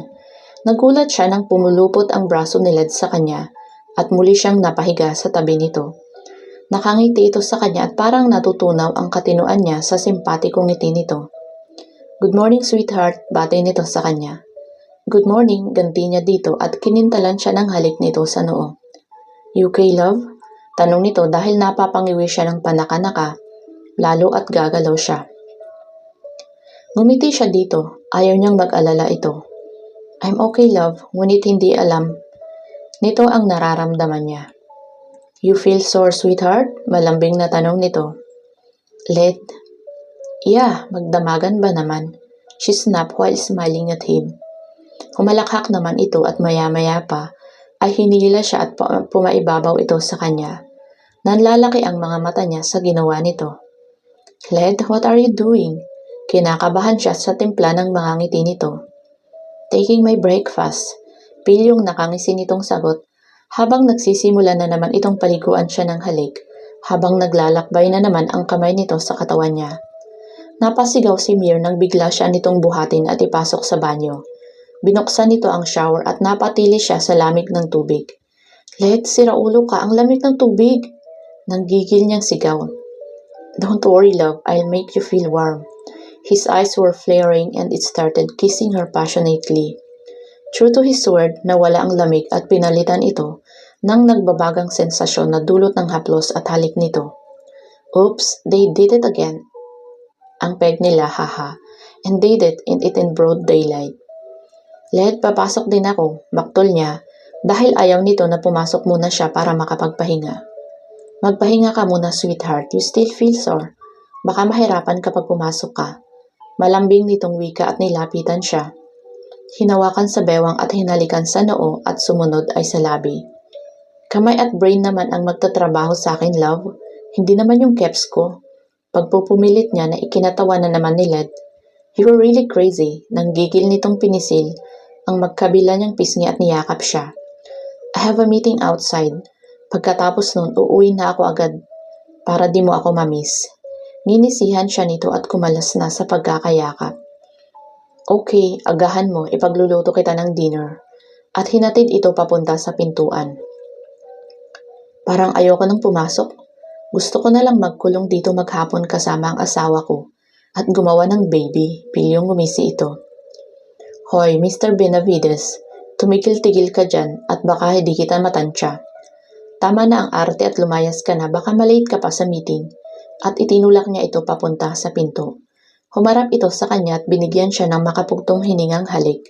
Umungol pa ito na tila naiinis dahil kailangan niyang umalis. Ingat ka, love, at isinaranan niya ang pinto. Hindi may paliwanag ni Mir ang nag-uumapaw na kaligayahan na nararamdaman niya. Mahal siya ni Led, gaya ng pagmamahal niya dito. Ngunit may isang bahagi ng puso niya ang natatakot. Iniisip pa lang niya na malalayo ito sa kanya. Sa pagharap sa misyon niya ay para na siyang mababaliw. Pero kailangan niya itong tapusin para mapanatag na din siya sa kaligtasan ng mahal niyang si Led. Kailangan niyang umalis at iwan ito ng panandalian. Alam kong masasaktan ito, pero hindi niya din kayang magpaalam. Nasa kalagitnaan siya ng pagmumuni-muni nang tumunog ang cellphone niya. Hello? Sagot niya dito ngunit walang nagsasalita sa kabilang linya. Sino to? Tanong muli niya. Hindi niya mawari bakit bigla siyang kinabahan. Sino sabi to eh? Chapter 25. May gumagapang na kaba kay Mir sa tawag na yun, kahit wala namang sumasagot. Ipapalocate kita, gago ka, kung sino ka man. Prank caller ka? Nanggigigil siya, ngunit may takot din na lumulukob sa kanya. Narinig niya na may tumawa sa kabilang linya. Ang ganda pala ng boses mo sa telepono, Villa. Nakaka-turn on. Ganyan pa din kaya kasarap pakinggan pag nagmamakaawa ka ng patayin ka.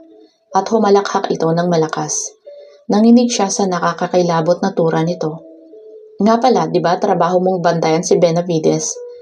Bakit mag-isa lang siya ngayon? Bigla ang bundol ng abot-abot na kaba sa kanya.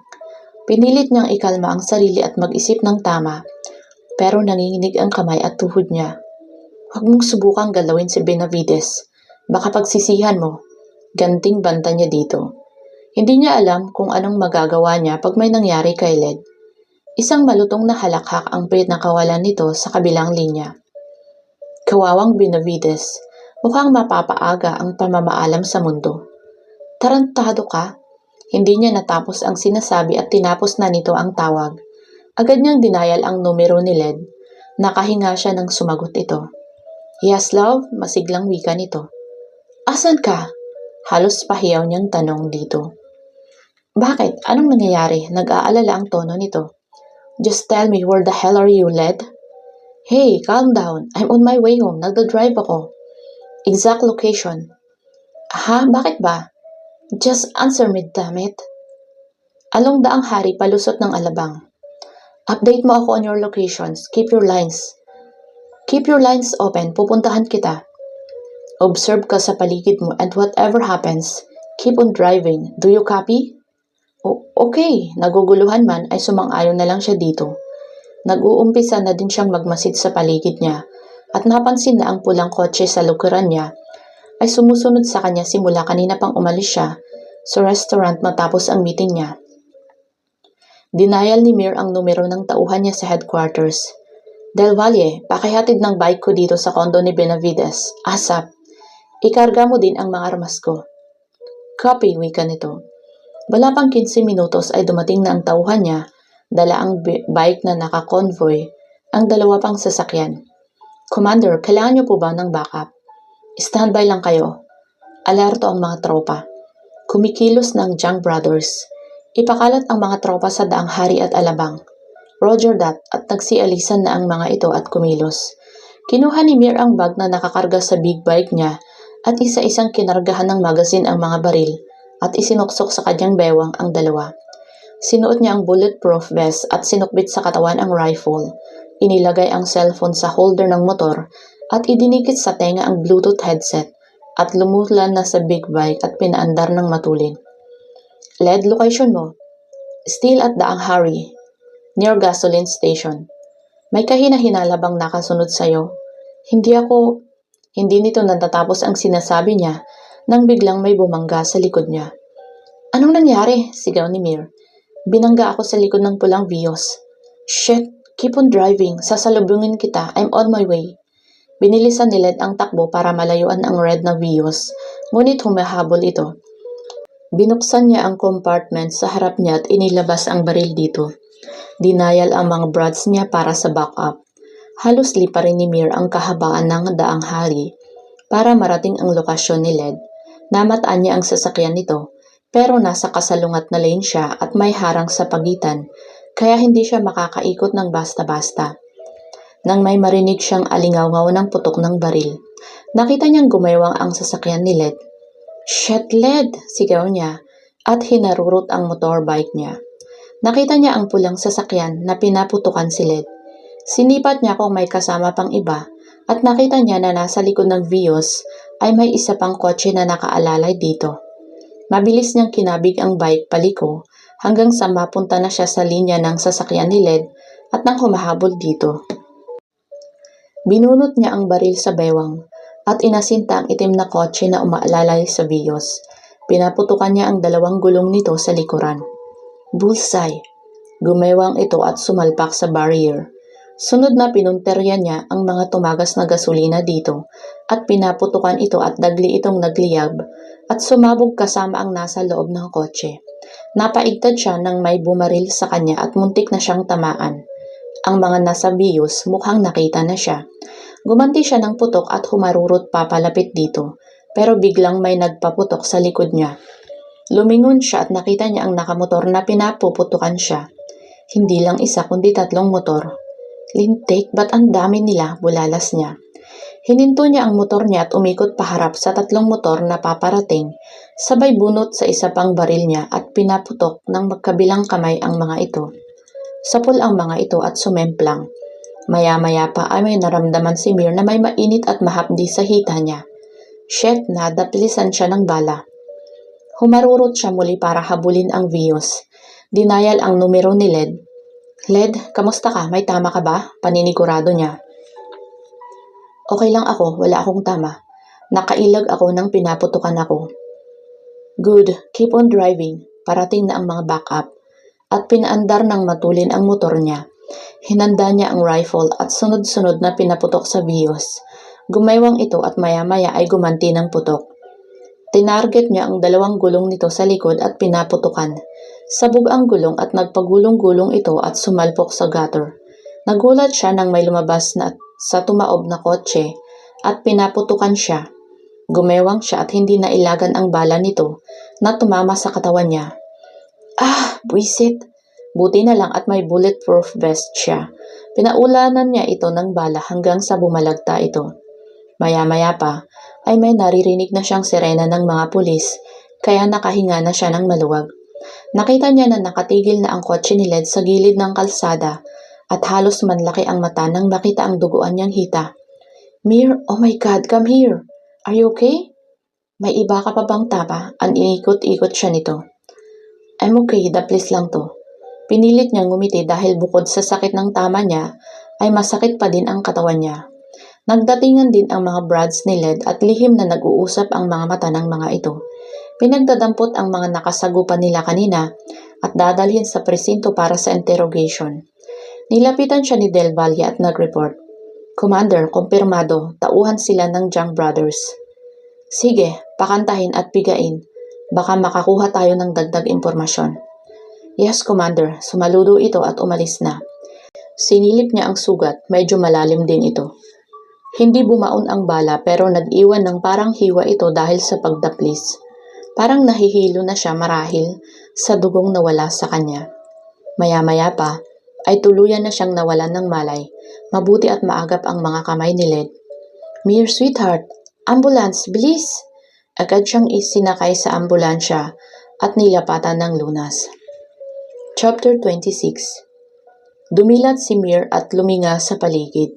Nakita niya na may swero na nakakabit sa kanya. Tanda na nasa ospital siya. Nakita niya si Led na nasa sofa at natutulog. Tinunghayan niya ito at sinaulo ang bawat sulok ng mukha nito. Ngumiti siya ng mapait. Nahahati ang puso niya sa pagitan ng misyon at pananatili sa tabi nito. Pero hindi pwedeng hindi niya tapusin ang misyon. Kundi ay laging manganganib ang buhay nito at hindi siya papayag. Tumayo siya at lumabas ng kwarto at tinungo ang nurse station. Pinatanggal niya ang swero niya at inasikaso ang bill. Dagli siyang bumalik sa kwarto at sinulyapan si Led na mahimbing na natutulog dala marahil ng pagod at puyat. "I'm sorry, mahal ko. Iiwan muna kita saglit para mapanatili ko ang kaligtasan mo." Pinipigil niya ang luha na kumawala. Sinupil din ang sarili na hawakan ito dahil baka hindi na niya kayang umalis at manatili na lang sa tabi nito. Dinampot niya ang gamit niya sa ibabaw ng table at dahan-dahang lumabas. Agad niyang dinayal ang numero ng tauhan niya. "Torres, higpitan niyo ang pagbabantay kay Benavides habang wala ako. Magpapadala ng taong magbabantay sa kondo niya at opisina. Siguraduhin mo din na huwag mong lulubayan ng tingin ang subject mo, kundi malilintikan ka sa akin. Do you copy?" "Yes, Commander, copy that." "Good. Report to me from time to time. And make sure hindi kayo mahahalata." "Roger that." Over and out at pinindot na ang end button. Mabilis ang mga hakbang na lumabas ng hospital si Mir. Agad siyang lumulan sa bike at humarurot papuntang headquarters. "Agent K, sa wakas andito ka na." Si Darlene na sumalubong sa kanya. "Si Dad?" tanong ko. "Nasa opisina, sabay turo sa pinto." "Puntahan ko muna. Sabihan mo ang team, may meeting tayo." "Now na." Wika niya dito na agad namang sumaludo at tumalima. Kumatok siya sa pintuan ng opisina ng ama niya. "Come in." Dinig niyang wika nito, na-miss niya agad ang boses nito. "Dad?" Lakad takbo siya sa pagpasok sa loob ng silid at mahigpit na niyakap ito. Nang kumalas ito ng yakap ay nakakunot noo itong nakatingin sa hita niya na may benda. "Napaengkwentro, Dad, sa grupo ng Jung Brothers." Kita niya ang pag-aalala nito. "Don't worry po, I'm okay, Dad." "Ako pa?" Pagyayabang niya. Bumuntong hininga ito at iginiya siya para umupo. "Anak, I can send other agents para sa misyon." "No, Dad. Akin ang kaso na to. May meeting ang team ko, Dad. Maglalatag kami ng plano para sa pagpasok sa kasa." Napapailing na lang ang daddy niya. Sa tigas ng ulo nito, alam niyang wala siyang magagawa dito. "Okay then, report to me yung madidevelop na plano niyo." "Yes, sir." Tumayo na siya at sumaludo. "May dinner tayo mamaya, 7 p.m. later." Wika ng dad niya. "Okay, Dad, I'll be there. Namiss kaya kita, kaya darating ako." Niyakap niyang muli ang ama bago nagpaalam ng lumabas. Led's POV. Napabalikwas si Led sa sofa. "Shit, nakatulog pala ako." Agad siyang bumangon para i-check ang asawa niya at kamustahin. Napamaang siya nang wala ito sa bed niya. "Sweetheart?" Tawag nito dito at sinilip sa banyo. Baka nag-CR ito mag-isa pero wala ito. Lumabas siya at tumungo sa nurse station. "Nurse, napansin niyo ba yung patient sa room 405 na lumabas?" "Si Miss Villa po ba, sir?" "Yes po. Pinatanggal niya po ang swero niya. Sabi po kasi niya ay for discharge na siya." Wika ng nurse sa kanya.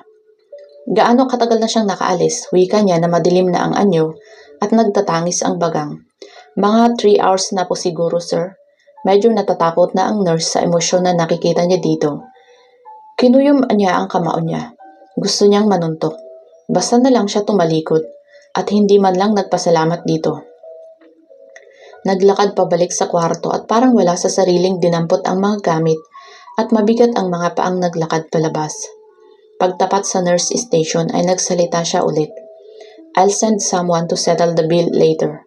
"Ay, Sarge, settled na po bago umalis si patient." Nag-request lang siya na hintayin na lang kayong magising, pero bayad na din po yung room for the whole day. Kumuyom ang kamao nito bago muling nagsalita. Okay, thank you. At naglakad na palabas ng hospital at sumakay sa kotse niya.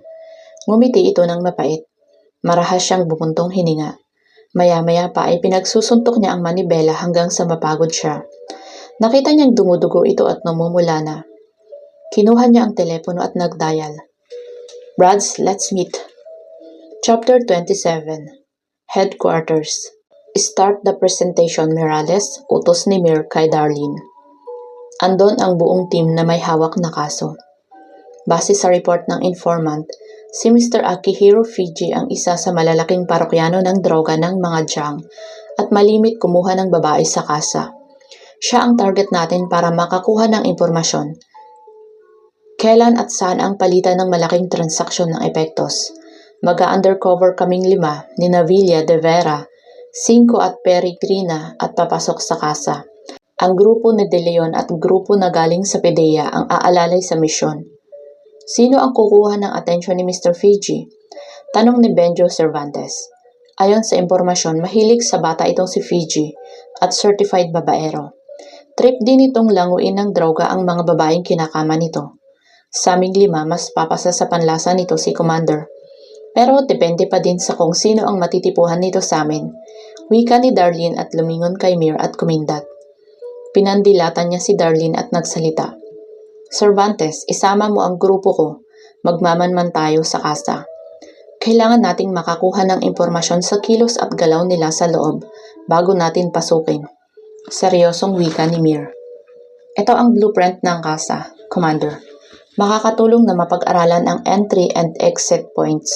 Inabot nito ang nakabilot pabilog na mahabang papel. Sige, ikondisyon nyo ang mga sarili ninyo para sa misyon na to. Ayokong mabulilyaso ang misyon.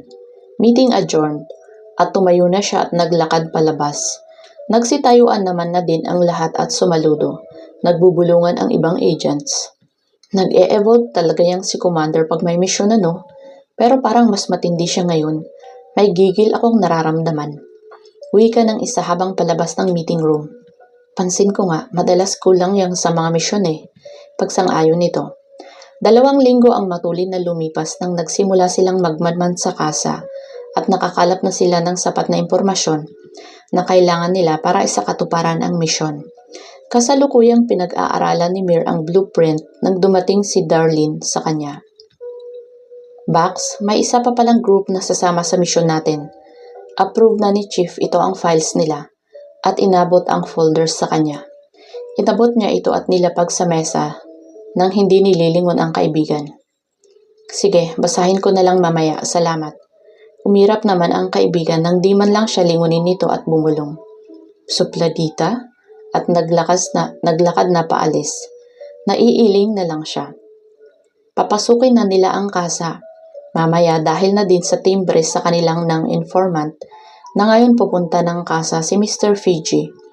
Gumayak na sila at nag-ayos. Nakasuot siya ng silk na dress na kulay silver at hapit na hapit sa katawan niya at dahil naka-push up bra siya kahit di naman ganun kalakihan ay nagmistulang malulusog ang dibdib niya na parang puwet ng bata. Hanggang kalahati lang nang hita niya ang haba ng dress nito at isang tuwad lang niya ay makikita na ang langit. Nag-makeup siya ng todo para magmukha siyang GRO. Sinuot ang wig na kulay violet at nagsuot ng mataas na heels. Sinipat ang sarili at natawa sa itsura niya. Mukha na talaga siyang pokpok, sinukadyan sesh, bulong niya sa sarili at natatawang napapailing. Agad niyang nilagay ang baril sa hita niya at sinuksok ang extra magazine na puno ng bala sa pouch niya. Nilagay ang relo na may lamang mga gamit na pwede niyang gamitin sa pagtakas sakaling mahuli siya at sinuot ang device sa tenga niya na gagamitin sa pakikipagkomunikasyon sa team niya. Napanganga ang lahat nang lumabas siya. Halos tumulo ang laway sa itsura ni Mir. Commander, napakaganda mo! Halos lumuwa ang mata ng mga agents na kasama niya at kulang na lang labasan ng heart emoji ang mga mata nito. Oo nga po, nako Commander. Panigurado maraming magkakagulo mamaya sa ganda mong iyan. Hindi maalis-alis ang mga mata nito sa kanya. Maya-maya pa ay nagsidatingan na din ang 4. Kaya lalong nagsituluan mga laway ng mga ito. Let's go, wika ko nang lumulan na sa sasakyan nila. Narating nila ang kasa at agad pumasok sa loob. Maraming nagsasayaw na mga babae na halos wala ng suot. Amoy na amoy ang usok ng sigarilyo at alak. Nakakaamoy din siya ng usok ng marihuana. Bawat madaanan niya ay lumilingon at sumisipol. Meron pang humawak ng bewang niya. Ngali-ngali niyang sapakin. Nagpigil lang siya dahil baka makagawa pa siya ng eksena. Dumiretso siyang naglakad papunta sa Target. Kumuha siya ng isang kopita ng alak sa nakasalubong na waiter bago nagtuloy ng lakad papunta kay Fiji.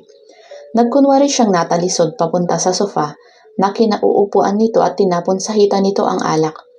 "Oh, I'm sorry, so clumsy of me. I'm really sorry." Inartihan at nilambingan niya pa ang boses at yumuko pa ng konti para magkaroon ito ng magandang view sa cleavage niya. Pinaglandas niya ang kamay sa pigitan ng hita nito, kunwari ay pinapagpagan. Inangat niya ang mukha at tinitigan ito habang nakakagat sa labi niya. Napangiti naman siya nang makita ang pagtaas-baba ng Adam's apple nito at ang dagling pagbasa nito sa labi na parang nakakita ng masarap na putahe. "It's okay, baby," nakangiti nitong sagot, pero sa boobs niya nakatingin at parang anumang oras lalapain siya ng buhay. Kinikilabutan siya. Hinila siya nito at napaupo siya sa kandungan ni Fiji. "You're so damn hot," bulong nito sa kanya habang humihimas sa hita niya. "Shit nakakabaliktad ng sikmura tong matandang hukluban na to." Lumingon siya sa paligid para tignan ang pwesto ng tropa. Hanggang may madaanan siya ng tingin sa bandang gilid at madilim na parte na pares ng mga mata na parang gusto nang pumatay sa sobrang galit dahil sa nakikita nito. Mataman niya itong tinitigan para maaninag kung sino, pero nagulat siya nang maramdaman na lumapat ang labi ni Fiji sa balikat niya, kaya napalingon siya dito. Ibinalik niya ang tingin sa sulok na iyon pero nawala ito. Namamalik mata ba ako? Agents din ba iyon nakasama mag-e-escort sa kanila? Hindi siya mapakali. "Excuse me for a moment. I just need to go to the bathroom. I'll be back, baby." At nilandian niya ang boses niya habang bumubulong. Nang nakalayo ay pinindot niya ang device sa tenga niya. "Mirales, may ibang grupo pa ba tayong kasama? May iba akong mukha na nakikitang nagmamanman," wika niya. "Commander, baka yung grupo ng Tebs yun," sagot niya. "Anong Tebs?" kunot noon niyang tanong. "Bax, yung profile na binigay ko sa'yo na sasama sa misyon natin ngayon." Parang naiinis na sagot nito. "Shit, nakaligtaan kong basahin. Anong meron sa Tebs? Ano ibig sabihin nun?" Naiinis siya sa sarili, hindi niya napag-aralan ang profiles ng mga ito. The Elite Bachelors Brotherhood Society. Bax, mga elite na tumutulong lumutas ng mga kaso. Para silang non-uniformed soldiers. Trained sila sa tactic weapons and pati sa pakikipaglaban. "Naku, Agent K ha, don't tell me ngayon pa ako magle-lecture sa'yo," panenermo ni Darlene. "Che, wag magreklamo dyan, kundi idedumot kita. Mag-ayos na kayo at isasama ko kayo sa table ni Fiji." Banta niya dito. Dinig niya ang palatak nito at ang pagtawa ng ibang kasamahan nila. Agad siyang bumalik sa table ng subject nila at kasama na niya ang 4 pang agents. "Hi gentlemen, naisip ko baka mabore kayo pag wala kayong kasama kaya dinala ko sila. I hope okay lang?" Namamaster na niya ang landian ng boses niya na may kasama pang pungay ng mata. "Nakita ko ang ngisi nilang lahat, mga mukhang demonyo." "Come here baby, sit on my lap," wika ni Fiji at tinapik ang hita. Tumalima siya, umupo siya sa hita nito. Nang nag-angat si Mir ng tingin, napaawang ang labi niya sa pares ng mata na iyon na matiim na nakatitig sa kanya. "Led," sigaw ng isip niya. "He's wearing blue polo barong and my earpiece." Napakasimpatiko nito. Pinilig niya ang ulo. "Kumalma ka, self." Mukha siyang bodyguard sa suot nito habang ang kamay ay magkasalikop sa harapan. Dagdag pa na bumagay ito dahil sa tangkad nito at magandang katawan. Ang yummy ng hudyo. Teka, isa ba ito sa miyembro ng Tebs? Pashnea? Chapter 28. Pakiramdam ni Mir ay malalagutan na siya ng hininga sa paraan ng pagtitig ni Led dito. Napapitlag siya nang dumampi sa tenga niya ang labi ni Fiji at bumulong habang hinihimas nito ang nakahantad niyang hita. "Let's go somewhere, baby?" Parang humiwalay ang kaluluwa niya sa pandidiri at nakonsyus dahil sa tingin ng hudyong Led.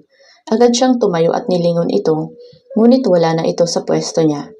Pumasok sila sa isang pasilyo. Tila ba tago ito.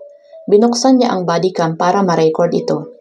Bumaba sila sa isang makipot na hagdan hanggang marating nila ang tila ba underground. Hindi mo aakalain na may ganitong mga kwarto dito.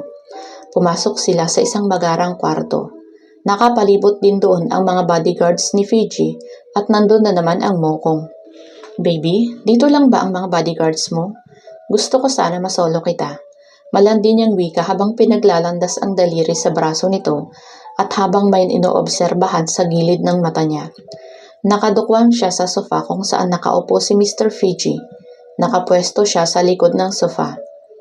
Sumenya si Fiji na lumabas ang mga bodyguards at isa-isa ang mga ito na tinungo ang pinto. Nagulat siya nang may pumisil sa puwet niya. Ang buwisit na silit. Pinanlakihan niya ito ng mata at nginisihan lang siya nito. Maya-maya pa ay pinindot nito ang earpiece at nagsalita. Galingan mong gumiling, Villa. Pasarkastiko niyang narinig sa earpiece niya at tinapunan siya ng nakakapasong tingin bago tuluyang lumabas. Buwisit ka, humanda ka sa akin, wika ng isip niya. At ipinagpatuloy ang ginagawa. Baby, patitikimin kitang ng wild, pain and pleasure na romansa. Hinimas niya ang dibdib nito. Gusto ko yan, baby, pero bago yan, para mas exciting, shot tayo ng ecstasy. At nilabas nito ang syringe na may drugs. Pasimpleng nilabas ni Mir ang tissue at inabot ang syringe. Kunwari ay binaon sa kanyang braso at pinasirit sa tissue sa ilalim nito. Ah, feels good. Pag-arte niya. Kailangan niyang magpaka-wild para maniwala ito na nasa impluensya siya ng droga. Very good, baby. That's my girl. Tila ba malabdemonyong ngisi nito. You ready? At hinatak niya na ito patayo gamit ang necktie nito. Nagpatianod naman ito at tila ba na-excite ang demonyo. Tinulak niya ito sa kama at inumpisahang tanggalin ang polo nito. Bigla siya nitong sinunggaban para mahalikan. Mabuti at mabilis siyang nakaiwas. May narinig siyang mahinang mura sa earpiece na suot niya. At alam na alam niya kung sino iyon. Kita kasi sa bodycam niya ang lahat ng nangyayari sa loob. Naglalakbay din ang kamay nito pero pinipigilan niya. Nandidiri siya dito at gusto na niyang bigwasan pero hindi pa pwede. Mamaya na niya uupakan. Not so fast, baby. Sapain muna tayo para mas exciting. Mukhang sex drugs ang pinapatira nito sa mga babae. At inumpisahan itong itali ang mga kamay sa kama gamit ang necktie nito. Ouch! Ang higpit, baby, pero ang sarap. At ngumingisi pa ito. Sarap pala, ha? Tignan natin kung masarapan ka pa mamaya. Sunod niyang tinali ang mga paa nito gamit ang sinturon nito at inikot sa paanan ng kama. Pinadapa niya ito.